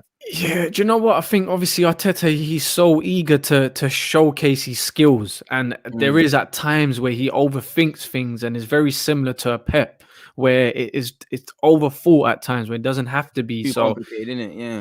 yeah, I think there is times where we are being overcoached and then it reflects on the players looking confused because it's like there's so much information to digest. So I think there is times where we are being overcoached, but at the same time, it's the players that we might have where Arteta feels that they need to be coached or overcoached. Like I Do you know can't. what I I mean? need to keep my hand on And them. They're like toddlers. I can't trust them to go shop and come back. do you know Something what I might mean? happen. Yeah. It's not like a Tuchel and he's got a Kante and a Kovacic where these are seasoned players. Like I don't need to tell you all the time. I might drop a little thing here or there, but ultimately several throughout the things. 90 minutes, I'm just here to motivate you guys. Other than that, I'm not going to be here trying to say do this and do that. We know what our game plan is. We know how we play, and go out there and perform it. You're a World Cup winner, bro. Do you know what I mean? Literally, you lot been around the block, sort of thing. Yeah, so I think that's the difference. Where sometimes, if you gave Arteta these type of players like the Kantes or the Lukakus, would we see the same Arteta? I don't think so. I think a lot of these players take that responsibility. Like, I'm on the pitch. I've been here. I've done it. Like, I don't need a manager to tell me. All we need to know is the system, how we're playing against certain teams. And our ambitions of the season, and we take it from there. And then we'll make our own decisions on the pitch. What I'm not doing on this pitch. Yeah, do you know what I mean? So I think that's what it is going like to answer that question. For us, yeah, man. I think the same thing. I think, I do think Arteta overcoaches anyways. He perfectly put it with the whole Pep Guardiola situation. I just feel there's a bit of a handbrake, and I feel I won't say it's being put down because it's only 2 games, but I feel the more he gets players in, the more he feels he can trust players. We might see a bit of what we're about on the other side. We've had 30 shots. We are attacking a bit better. I'm not happy with it. It's not quality. It's not levels. But I think a bit of that. But then at the same time, I feel at some point a reflection of the manager has to be reflected. So it's like, is this sort of pragmatic approach just something you've got in you? Because as much as I keep speaking about Pep and Wenger, you might not be anything like that. You're your own man. We just assume you're on playing football like that. You could be like David Moyes for all we know. I don't know. Like, I don't know. It's just assuming stuff, really. Hey, Moyes is doing all right, Moyes is doing not with them penalty decisions. Nah, he's doing some Southgate stuff there. I don't know. They must have. He didn't even learn from the Southgate thing. He's even that was like, I wouldn't. Would you do that? I wouldn't do that. No. Unless you've got Messi or someone, then no. Because he's not in the right frame of mind to take that pen. He knows last kick of the game, even for a seasoned vet like Noble, bugging out. He ain't got his you played ball, man. So you know when you come on, you want to get the good touches, the bad touches, all of them things. He ain't done none of that. So to go against a keeper like De Gea with the pressure, and De Gea's probably read his things. It's no coincidence. Obviously, if he scored, it would have been a hero. We're not talking about this, but. Yeah, silly, man. I think you had players on the pitch that could have stepped up and just done that. Rice, he picked up the ball, innit? He was ready to he's on this. Like, he's ready. Yeah. I was surprised about that, to be honest with you. I was very, very surprised because when I was at the Tottenham game, I just heard the crowd cheering. I was thinking, what's going on? And I checked the scores, and I see Lingard scored, and then I see they missed a penalty. I was thinking, that's crazy. But I didn't know he brought a Noble until I watched the highlights later on. For me, it was bugging out. Do you think we missed Xhaka against Burnley, even though we won? I have to, man. Nah, I don't think so, man. I think it showed that we're a little bit more fluid without him in the middle of the park with ODEGAARD in there and Partey. I don't think we missed him like that, to be honest with you. I think, do you know what? I think for the bigger games, I think Xhaka can offer us a little bit something different. What do you mean? For those who don't know. I just feel like, sometimes when we do get the ball, we need that change of play or change, like switching the play at times with the likes of Partey and ODEGAARD. They're not going to do that. Xhaka does that very, very well. Not really trying to play that crossfield pass. It's more so small, intricate passing where Xhaka's more so like that deep line playmaker, if you want to call it whatever, and can spray the ball about where a lot of the bigger teams, they'll be high press. So if we do get the ball, can we go down the channels and attack them like that? Whereas with the smaller teams, we don't really need a Xhaka in there because they're going to drop deep. So we need a little bit of a, like the ODEGAARD, Smith Rowe, Lukonga. Can we get these players on the ball? So I think we got to just be a little bit more open-minded with Xhaka, because I feel like sometimes people just criticize this guy, man. Like, I know there's moments where it's hard to defend him. You know what I mean? It's hard to defend him because there is times where you're just like, what are you doing, bro? Like, you can't be losing. There's a lot of emotion attached to him for me. It's like obviously I'm with you. I don't think he's a bad player. I think for me, he's just got a lot of bad habits, and I don't feel you're good enough or you bring enough to the team to be playing on a regular basis. I'm more annoyed, and I think people are annoyed is because the club clearly have a love affair with him. Obviously, the mistakes you made, and I feel it's harsh to say this, but in a way, kind of symbolizes Arsenal's mistakes or our failings because he's been here since we've been in the champs. He's not alone in it. But I think that's personally where he gets it all. And I agree with you, man. I would like someone in the team that can do what Xhaka does, but obviously he takes 10 touches. Can you do it in 5 or 2 and whatnot? So that's what I want to see. I mean, Kevin's asking, can we get a rundown of the game tonight with the coach? I'm not too sure what he means, but I'm sure he's thinking like your opinions of this Wimbledon game, anything you've got to say with that. Yeah, a win's expected. I expect a second team to come out today. Some of the players that haven't got that much game minutes, for instance, the likes of El Nene, Maitland-Niles. So yeah, I expect for us to have enough. However, Wimbledon, they do play some good football. I think they're in League One. I think they're like 4th at the moment. So they're not going to be a pushover. They're going to come and play some good football. I know the manager over there will play. He likes to play football. However, I feel we'll have enough to get over. We should have, the likes of Balogun. Can he step up? These are the games for you to come in and contribute. Do you know what I mean? Can we try and get as far as we can in this competition with the likes of the Balagans and whatnot for him to gain that confidence and then, push on from there. Yeah, gain experience from these sort of games. But yeah, I expect us to win. Again, we're going to have to see tonight. Bro, I don't know, man. Like, for me, I'm not going to lie, man. I expect it's never going to be perfect. I would like 4-0, but I'm expecting 4-1 or something. Ideal world, Balogun get a couple, LUKA get off for the score sheet. Martinelli, just somebody else. Would like to see Charlie Patino make his debut. I know there's a lot of unnecessary hype around the guy, but would love him and a couple young players. For me, just a bit of motivation. I know it's not going to be the same team that plays Spurs, but when you're winning or struggling to win like we've done, any win helps, innit? So momentum, man. Yeah, like if we can get a little bit of momentum going to the Spurs thing. Spurs are playing Wolves today as well. Again, I don't know what's going to happen in their game. Sets ourselves up well, man, and then we just go tomorrow, work hard, and then Sunday, what shall be, man. Really 100%. And by the way, I invited DG to the game tonight, but you can see the work rate. He said to me, "Watch long duties, bro." Do you know what I'm saying? You got to rate the work rate, man. You got to, do you know what I'm saying? He's moving like I told you from the beginning, Kante. He's moving like Kante, do you know what I mean? All over the pitch. No excuses. He's saying, nah, I'm not coming to that. Just shows the loyalty to the fans. You got to give it to him, people. He's right, man. I love you guys. I did it for you lot again. I don't want praise for it, but I appreciate you lot. Zach Sarks, this guy's killing me, man. Zach Sarks.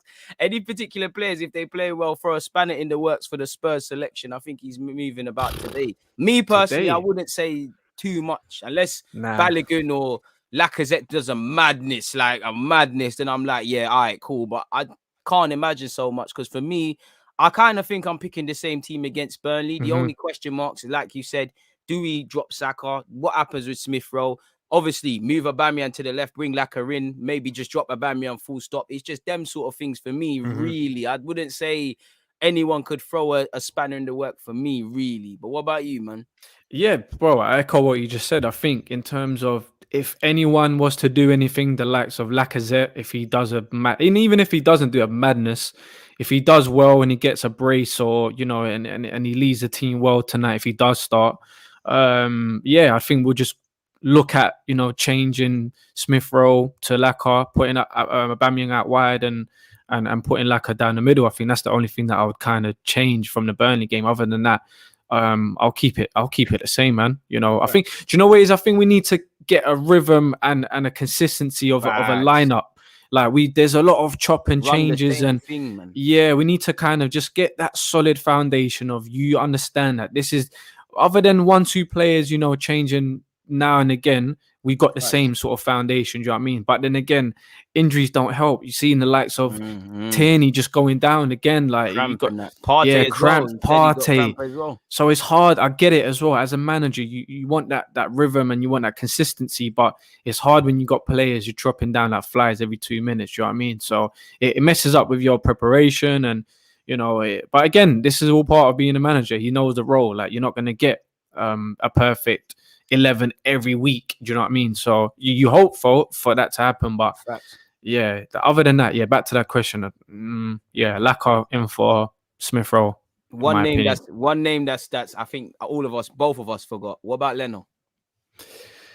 Do you know what I feel sorry for the guy, because he's not. It's not like this guy has done anything malicious, for the fans, or he's done anything major in games and that. Like, he's made mistakes, but No, who hasn't, man? Who hasn't? You know, he's a goalkeeper at the end of the day. These are gonna get some sort of criticism. Like, you know, one mistake goes into a goal. So, Either hero or villain. Simple as. yeah, it's hard. I think it's hard for Leno. I think Without a doubt.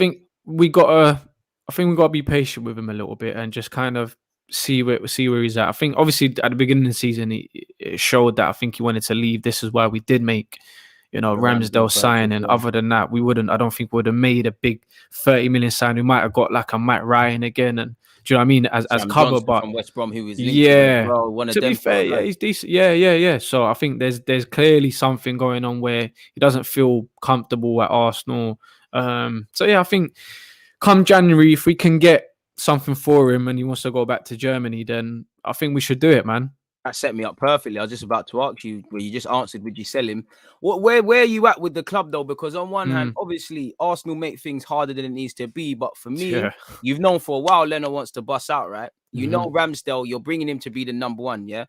Either he's going to be a number 1 or 2. He's going to show the level. So you should be eyeing 1s and 2s and seeing who's level. So surely, if we're watching them from August until now, or you know Leno's leaving anyways, surely we can do something in Jan. Like a lot of people are talking about, oh, Nana, I wouldn't mind it. I don't know if that's the right option for me, because you're going to have the same thing we had with Czech and Leno and Martinez and these things, in that who is the number 1 sort of thing. I hear you on the Matt Ryan thing. If that could be done in Jan, I'd be on it, but he's just moved clubs. So yeah, I don't know, man. If he moves on, do you have faith in the club bringing in a man or whatever? Like, this is the thing, like, because we need midfielders as well. That word right there, yeah, in Arsenal, that doesn't go well. But do you know what? Man. I think yeah, we definitely need to look into the goalkeeper situation if Leno does decide to leave. Yeah, like you said, it's do you know what? I'm questioning as well, yeah, the whole deal with Ramsdale, where was that the number 1 choice? Because it was done so late. Do you know what I mean? I don't know if it was the number 1 choice, but I think he was on a list of you lot are going to be my number 1. I don't think it was the tosh they said that, oh, he's going to be number 2 developed. I thought, or I would have hoped, sooner rather than later, we're going to see what this guy's about. So I don't know. You raised an interesting point. I might say yes, because apparently we was looking at homegrown keepers. I don't think there's a big case study of keepers we can get, but at the same time, I don't know. Does he give you first choice standard? Like, I don't know. I really don't. You never get the vibe that anyone's first or last choice with Arsenal. You know, it might come out that, you know, he's got the same agent as Arteta, and that's why he came. You know, all of these sort of things. I don't know, bro. Yeah. No, 100%, man. It's I'm not. Yeah, the goalkeeper situation is hard to kind of judge at the moment. It's mad, bro. What do you make of this? Laka, Eddie and Nketiah look sharp off the left wing in pre-season. Do you think he might nick it there rather than up top in the future? And would you fancy him left wing tonight? I definitely not tonight, and not in the future. Not tonight. Nah, yeah, bro. You said it, bro. Nah. I'm not. He needs to move on, man. I think he should look at the likes of Willock. That's, you know, who's had a you know, good time at Newcastle at the moment. What have you made of Willock? Sorry to cut you, because it's like, I wouldn't say the hype's gone, because it's not fair and the season just started, but it's like, you just know he's not playing quite well because Arsenal fans are not speaking about him. If he was doing the Willock stuff, you know, they would be bashing the club and saying, why did you sell him, etc. You know, have you been paying attention to what he's been doing at Newcastle? Yeah. No, do you know what? I think Newcastle in general at the moment, I don't think they're in a good place. So I think that's I don't think that comes down to him. I think it's the club at the moment where they're not playing well. The team's not playing well. So I don't think it just comes down to him personally. I think they've had the injury of Wilson. I think, you know, him being up top, you know, Wilson, Willock and St. Maximum, I think he will do a lot better. Because there's been chances where he's created something, but again, the finishing hasn't been the best. They haven't really got anyone up top. St. Maximum's been doing that sort of doing everything, innit? False nine, and he's just doing the mad stuff that he does as well. So it reminds me of Sunday League, man. It's just that one good player, the coaches are saying, get on the ball, do it all. Yeah, just pass it to St. Maximum, let him do his thing. Literally, you know him and Inshallah, literally. Yeah, exactly. But no, I think come the, you know, for the rest of the season, I think he'll get some goals. Would you make a Maitland-Niles? Because obviously, I don't want to say the story's on the finish now. We'll put a line under it, but it seems like he's found a little role. You might play right back, you come off the bench, play centre mid. There's little injuries, you might be able to do a thing. Where are you at with Ainsley? Because I think against Burnley, I actually feel he came off the bench and played quite well. They were kind of being tough against us, and he was just putting a foot in, and I liked it. That's what he does. That's what he does. He comes with that assertiveness. You know what I mean? He's not one of the players that you like someone can come up against and try and bully him. He's gonna stand up for himself. Do you know what I mean? But I think, and he showed as well. He stood up for himself with the whole social media stuff where he spoke out. So I think there's an element of that where he's kind of pushed himself into that recognition of, I want to play centre midfield. I've been saying it for years, but I think that, you know, that saga that happened with the whole social media stuff, I think that's kind of opened up Arteta a little bit to, you know, giving him a little cameo on you know, centre midfield. And like he said, we need cover at right back. I think he can do that. Do you know what I mean? I wouldn't. I like Maitland-Niles. I like him as a squad player, and can get a couple run of games where we really need you. I like Ainsley Maitland-Niles. I think we need to utilize him a little bit more, and it looks like Arteta is going to do that this season. So no, I'm not mad with that.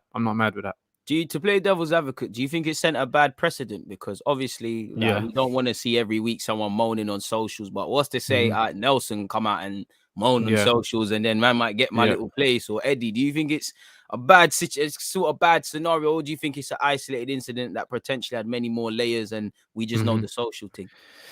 I think, bit of both, bro. I think it sends a bad message to the rest of the players where, you know, if something's not going right, you want to throw your toys out of the pram. But I think it's been a layered situation, like you just said. I think there's been times where maybe, you know, that Wolves move where he had before, he might have wanted to go because he's going to get regular football, even though at the time he was getting something. But I'm sure it wasn't a thing where they guaranteed in first team regular football. So it could have been that. I think obviously it's been documented that he wants to play centre midfield. I'm sure there's been conversations where they've highlighted to him and said, you know, at the moment, you're not going to be able to go into that sort of role.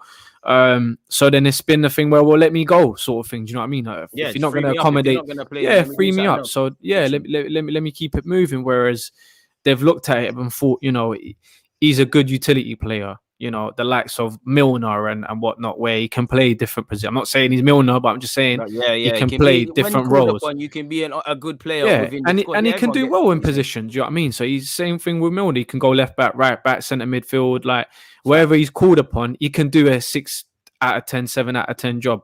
Do you know what I mean? So, and you don't want to lose players like that. But I just think for him, he needs to solidify a position to say, you know what, I am a centre midfielder or I am a right wing back.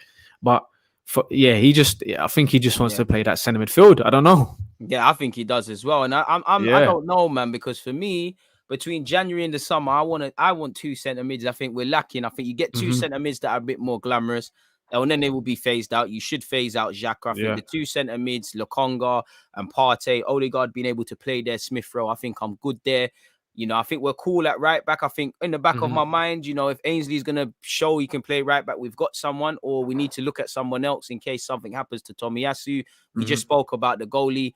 I think you said it, and you're the one who really got it sparking when you was on here a few weeks ago, maybe even a couple months ago. It's the striker thing, man. Like, we need to look for that now. Like, that's what I'm looking at from, and it's not going to happen in January, but from January until the summer, that's what we need to look at, man, in my opinion. 100%, bro. 100%. I think I said it before. I know it's not a sexy signing, but Dominic Calvert-Lewin, I'll bring him in, bro. He'll do well for us. We probably won't cross the ball to him, but we do all right. Yeah, we'll get him, and then knowing us, we just won't start crossing the ball anymore, because I think it shows, bro. Every game, there's balls we're getting whipped in. The likes of Tierney, he does that every time consistently. So if we do get in a play like that, and have something a bit different, you know, that sort of Giroud sort of bounce player, you know, man. Do you know what I mean? We don't really have the sort of different options. If this is not working for us, then it's like, boy, we don't really have anything else. We're just gonna have to work on this. So I think bringing in something different, like a Calvert-Lewin, and, you know, someone like a target player could help us in the long term, man.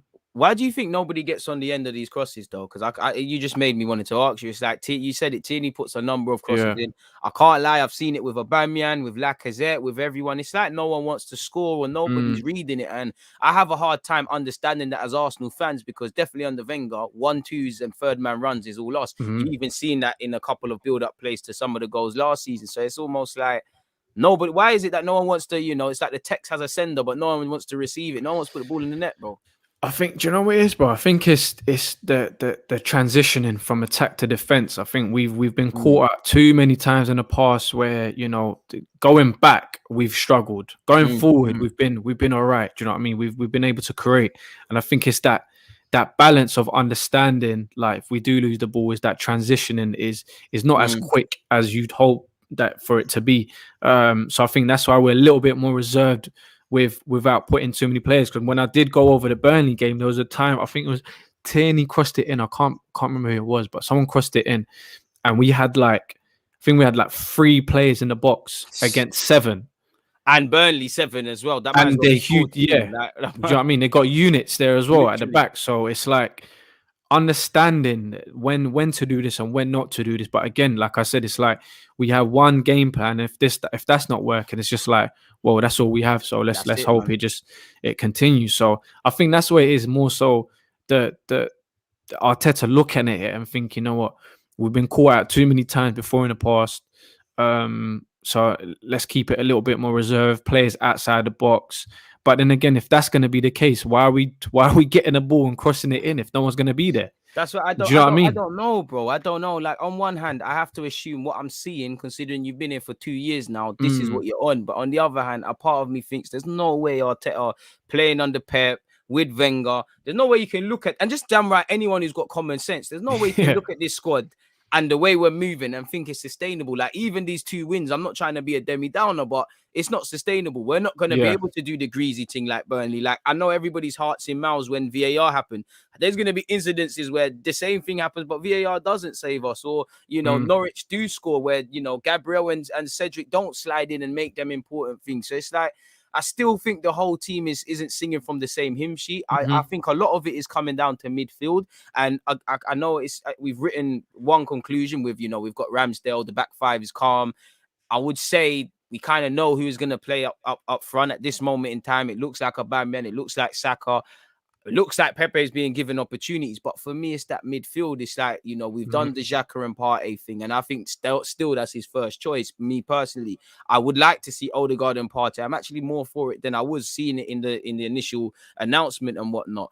I don't know, Lokonga and Partey, I think you can get a tune out of it, at least while we can't bring anyone else in, but I don't know what it is. And it's like you said, you kind of want to see the same team, the same individuals, because I'm sure last season, 38 games, was it 38 games, we had like 37 different lineups or something like that. Now, there are injuries, but I mean, come on now, there's going to be no stability with that. And I feel, again, when it comes to centre-back, centre-mid, you kind of want your partnership spot on. When you've got some partnerships, then you can do things like City. They might go with a Kevin and a Gundogan and switch it up Fernandinho and Rodri. When you've got a base level of either performance or ability of player, you can do that. But it's like what you said earlier, we kind of need to go back to school, like where our knowledge isn't like with Chelsea's and that we don't understand the game. We're very naive. So, yeah, man, that's what I feel with us, bro.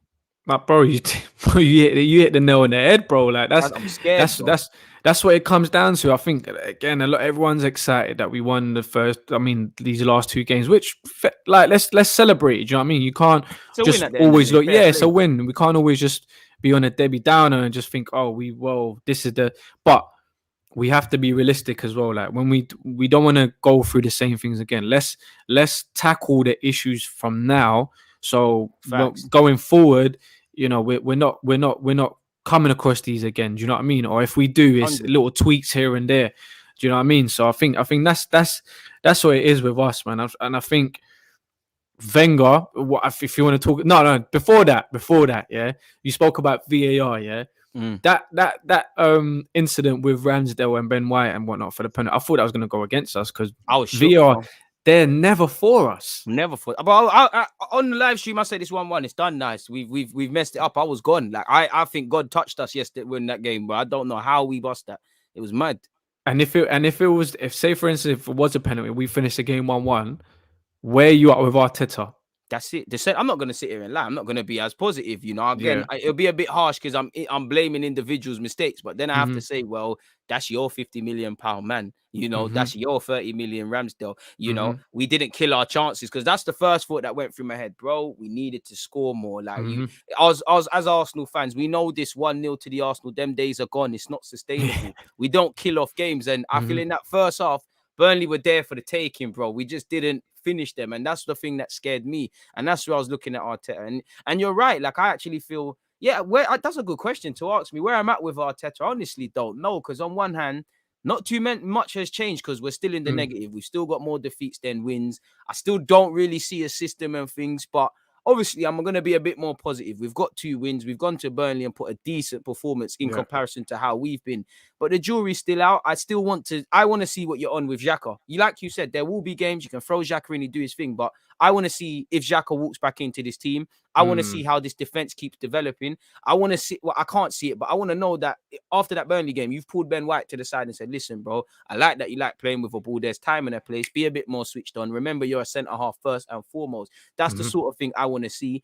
As I said, the midfield still scares me and the attack issues are still there. And it was far from perfect win. So for me, I'm a bit healthier with Arteta. I'm feeling, I don't want to go as far as say trust process and all of that, but I'm seeing what his team, quote unquote, looks like. Like I'm seeing Tierney bombing down Tomiyasu, and that's all I want to see. But I don't know, man. Where are you at with him? I don't know. I still think I'm in the same scenario. I just feel you're doing a bit better. Like you're still, I don't know, bro. Yeah, no, bro, same.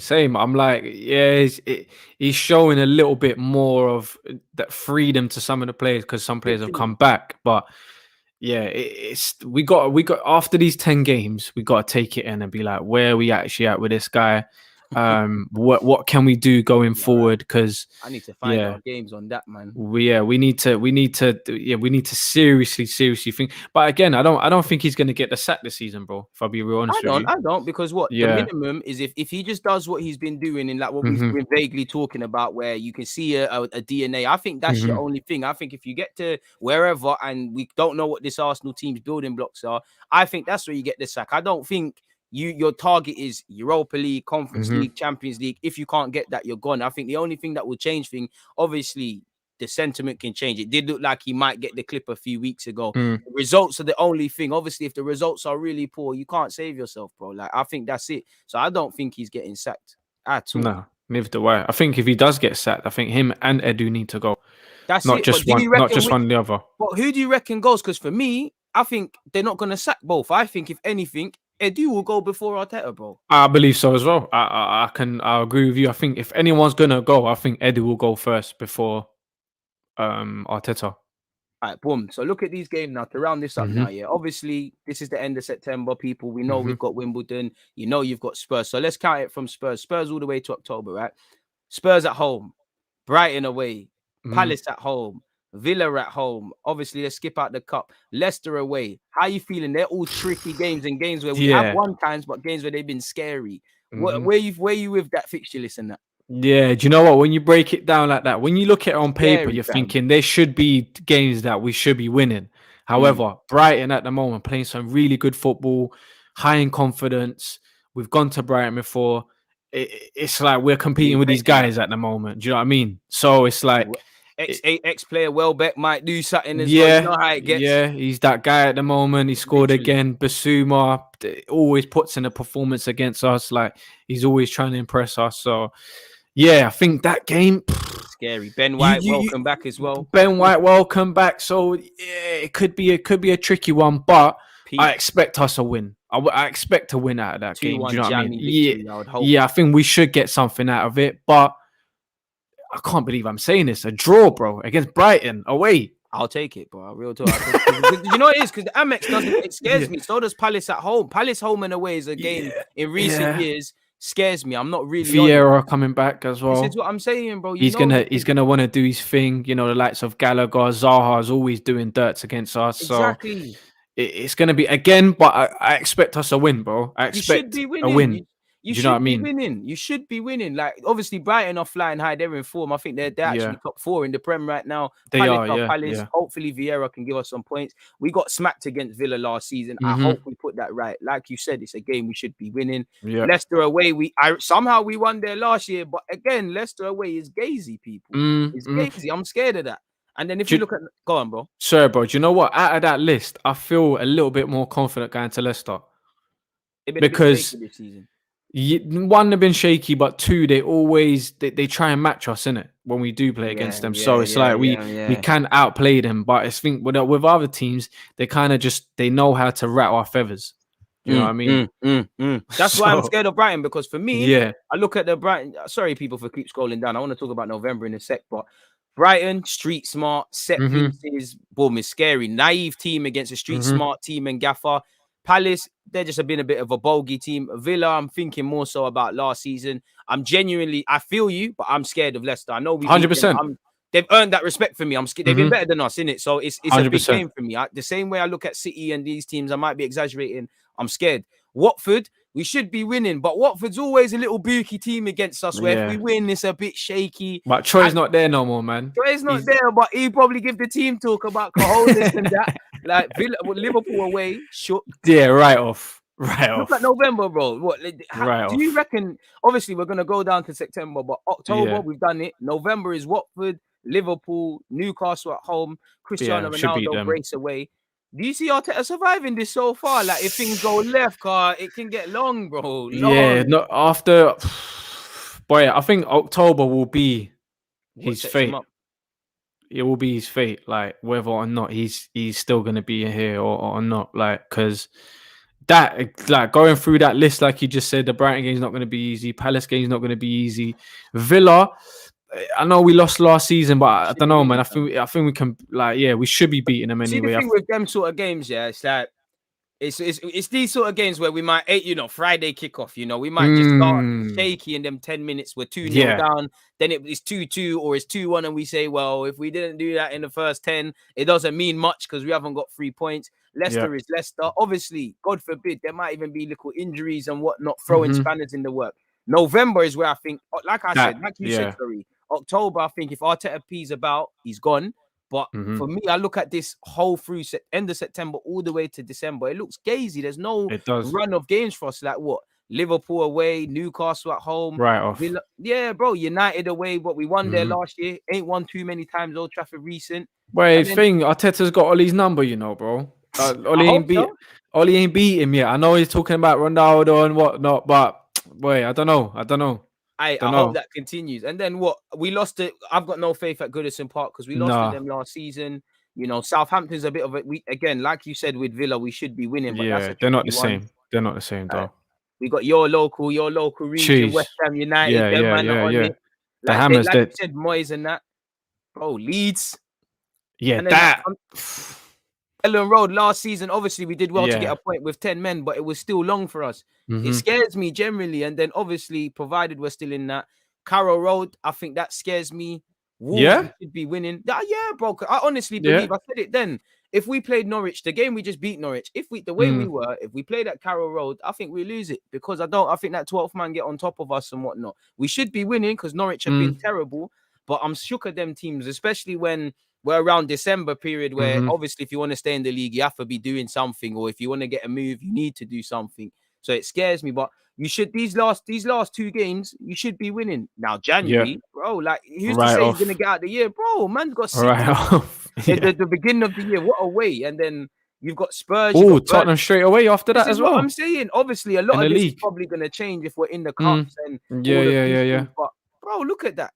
If we just stop now and go from where we was October to January, from like I said, people, these are some tough games. What from back to finish? You got Burnley, Spurs, City in January. Then what's it in December? Wolves, Norwich away, Leeds away, West Ham at home, Southampton at home, Goodison Park away. November, Old Trafford settings with United. You've got to go to Anfield and Old Trafford. You've got to welcome Newcastle. I'm not gonna lie, we should be beating Newcastle, but Joe Willett might want to get a goal at the Emirates. Might want to turn up, literally. And then I'm shook at this month. That's why I'm not even thinking too much about the others because we're approaching October, and like you said, Amex is peak.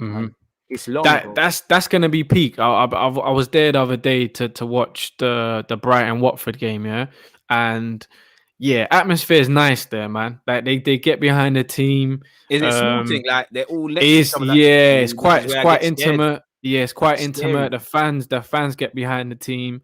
The atmosphere is better than Emirates. I'm sorry to say it, but it is. No, it's not It's hard. better than Emirates. It's just So not hard. It's not do hard. you know what I mean? Yeah, like you said, it's not really that hard, but they play some good football, man. They've got some Yeah, good they young rock it still. players. Do you know what I mean? Like Trossard, I think he's a good player. I don't think He's he gets decent that. little techie baller. Yeah, he's quite technical. Do you know what I mean? So we should be looking at players like that. To be honest with you, do you know what I mean? He Literally. reminds me of like an old school Haleb at times when he's getting the ball. He's quite silky on it. Very. Do you know what I mean? He's white. He's quite silky with it. They still got a lot to learn, but yeah, no, Brighton's good. But again, saying that, bro, we should be beating them, man. We should That's be the going thing. there to beat them. So, but I don't again, think this club has the mentality that me and you have. Yeah. I think these players they're not like, yo, I'm winning that game. I don't know about you, Yeah, man, yeah. but we're winning that. We're not losing that. I just think these man, any little of adversity, as you see, everything, any little bit of adversity is calm. I feel Burnley I wouldn't say Burnley was perfect against us, but definitely against Norwich. Everything was set up. They were toothless. They sat back. The sun is shining. You know, everyone's got a million years on the ball. We need too many perfect variables to happen before we turn up. So, and I know half of these games, October, there's going to be injuries, suspensions, all of the, Buki ref decisions. Oh no, like there's gonna be 100%. You know there's some red cards due there as well, man. Somewhere in these calendars, bro. Knowing us, boy. Yeah, 100%. But bro, quick one, yeah. What's your take on what Wenger said? What his one about how he got clipped? Yeah. What's your take on that? I mean, the way he put it, there's logic. He feels like he's being judged by harsh standards, and there is logic, and he was hounded out. But on the other hand, bro, like we moved to the Emirates, you set these high standards. You were done dirty about the Kroenkes and whatnot, but I do think he's right and wrong. I think he's right in everything he's saying, but the flip side of the coin is there was no real context to what he was saying. Like I feel you did underperform. I did think you did kind of overstay your welcome. I can't lie to you. I do think a lot of the things that we were vexed about with him, I would take a lot of it back, a lot of these things. But yeah, man, I feel he was right in what we're saying, but it's just lacking a bit of context, and it's a bit of rose tints. And I mean, even if we go back in time, Emre looks a bit better at this club than Arteta at this moment in time. So I'm not sure with Wenger, man. And ultimately, it's what we know with him, bro. He led to his own demise. Like he put faith in duds. I love the guy, but he probably stayed longer than he needed to. I love him as well, but I think one thing that didn't help him is that man just lives for football, and obviously Arsenal's his baby. You look at Ferguson. I'm not going to say he don't live for football, but he's into wine, he's into horses. You can see him doing other things. You can generally only see Arsene Wenger 20 games a day in, day out, football thing. Like I love it, but seeing like 20 screens and that. He's just watching bare games at once. Anything that's on, just pre-in it, bro. So I think they led to his demise, man. What are you saying on the Wenger thing? Yeah, I think what he said was right. I do feel like looking back at it, it's like we was harsh towards him, but again, without a doubt, with the expectations, like you said, he managed to have for us. It should have been a lot better. I'm quite. I don't know. I think. Do I still? Yeah. Do you know what? I'm gonna say it. I think it's harsh for him not to be still around the club, like after what he's done. Do you know what I mean? After everything that he's built, I think it's quite sad to see that he hasn't got anything to do with the club whatsoever. That's what I think is a problem for me, bro. Do you know what I mean? I think that's what it is. Yeah. He can't. I think he would. I agree with you. Like, I think the man needs to be his expertise. Listen, I'm not going to say he could be technical director, but I'm sure he might be able to do a bit better than Edu within that role. 100%. There was a lot of decisions he wasn't for. Like, he was against Ozil's new deal. He was against bringing in certain other players and whatnot, and it didn't work. My problem for him is when you're so emotionally attached to this thing, are you going to make the right decisions for Arsenal or for you? And it's like, I did feel at the time we needed to find individuals that could do what he did, but they have an emotional attachment to Arsenal, but it's a business in a healthy sense. Like, with him, he might not get rid of Giroud or not get rid of El Nene, not get rid of Xhaka because he likes them. Now, these are not the best decisions for Arsenal, if you get where I'm going. So he didn't want Lacazette as well. For 3 years, he didn't want him. The club signed him. 6 months later, we go and grab Aubameyang. So there were certain things. I do think with foresight, learning from hindsight, better planning, something to do maybe with the young players, I think there's something there. I think hands on but hands off. I don't think I need him around the training ground beyond just shaking hands and that. I wouldn't want you there, but definitely needs to be involved. I agree with you, bro. 100%. It's that's what I feel, man. To wrap this up, obviously, Wimbledon and Spurs. Give me score predictions, bro, so we can revert this tonight. Say 4-1 Spurs as well.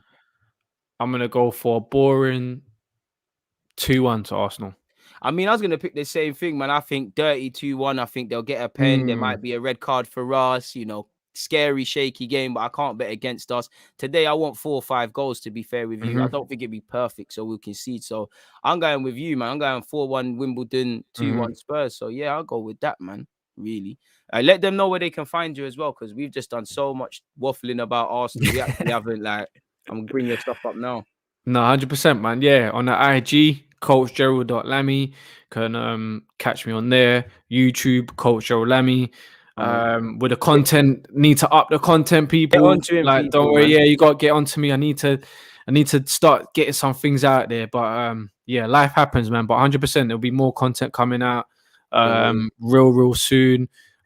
So yeah, man, that's where I'm at the moment. All the interviews, hit me up there, people, man. He's spoken with Richard Allen. He's spoken with ex-footballers. He's spoken with people from SE Dons. He's spoken with women and males. There's all there's coaches, there's players, there's all different things and different insights. There's obviously more general thoughts about football. He's really good at what he does, and he asks us the questions you want to hear. He's not just asking them Sky Sports pointless things that are not helping anyone. He delves. You do a good job of. I don't know, man. I don't know how it makes sense, but you delve into the mind of these people and then obviously you flip it and you make them comfortable, man. And I'm pretty sure they've told you that to the point where they probably over talk and over drop gems and things that are not gems. So I appreciate it. Not just you, Budge, the Beautiful Game podcast, everyone, man. So look into them people and support the movement, man, and make sure you're following him on IG and obviously abuse him to the point where he's putting his own Arsenal shit on his channel. No, 100%. Every show. Get on. We got things to talk about. I'm not gonna lie to you. After this, we're gonna have a conversation. Still, we're gonna have a conversation because we got some things. But we appreciate, bro. First and also, we appreciate you, bro. You've been consistent. Even give a man a platform just to come here and I didn't give no one conversate. A platform, bro. Nice, bro. Bro. No, 100%. I get you, but you built a network, you built a platform for people to listen to what your opinions and you're bringing people along as well. So that's for me. That's what it's about, and I appreciate that. And I know everyone that's rocking with you will be with you all the way till you get to the top, man. What are you saying? Sky Sports not hollering at the moment, bro? What's going on? Bro, I mean, Sky Sports, you need to be in there, bro. Shout me, bro. Shout me. If you're on Sky Sports, USPN, Eurosport, any of that, shout me. Nah, bro. It's coming because you've been putting in the work, bro. We keep 100%. 100%, my guy. But yeah, obviously, people, we're going to be back. I'm going to get him back next week. Probably, we'll talk about it. I don't want to say anything until, but, typically Tuesday, Wednesday, whatever day will be here. Obviously, I'm live today, people doing a watch along. Yeah, man, if you're not at the game, take that in. You got any content coming up recently or, you already plugged it? Yeah. No, so yeah. Upcoming. Yeah, got some more podcasts coming out. Sit down conversations and whatnot real soon coming out next week. I'm trying to do the vlogs, bro. I know we spoke about it, but I've been going to games. I've been going to a lot of games. You get too emotionally caught in actually. Yeah, you get. That's why I can't do it, bro. It's a lot, man. It's a lot. But I do want to get some content out like that. Give people the experience of going to different games and. I'm going from Prem to Sunday League, bro. So you need to, you're getting the whole thing. You've even dropped things like, I went Brighton here. People be like, what the hell is he going Brighton? It would make sense, man. So give him something. For me, I struggled. I tried to do it. It's like with Arsenal, I'm too emotionally attached. I can't show myself while the game's going on. But we need that. I like watching it, but it's just not me. I can't do it, fam. 100%, my guy. But obviously, people are going to love and leave you. We've been here I've been here for 2 hours or something. He's given me an hour and a half of his time. I just came on as a sub. Nah, but yeah, as a sub. Do you know what it is? I was going to make a separate one. And then I thought, it might just annoy fans. So let me just stay on, invite you in. We go from there sort of thing. So then all good with me, my bro. Calm. All good with man. Me. We keep saying we're going to leave people. We're out, man. All right, we're out. We're out. There's always just that active red light, defending.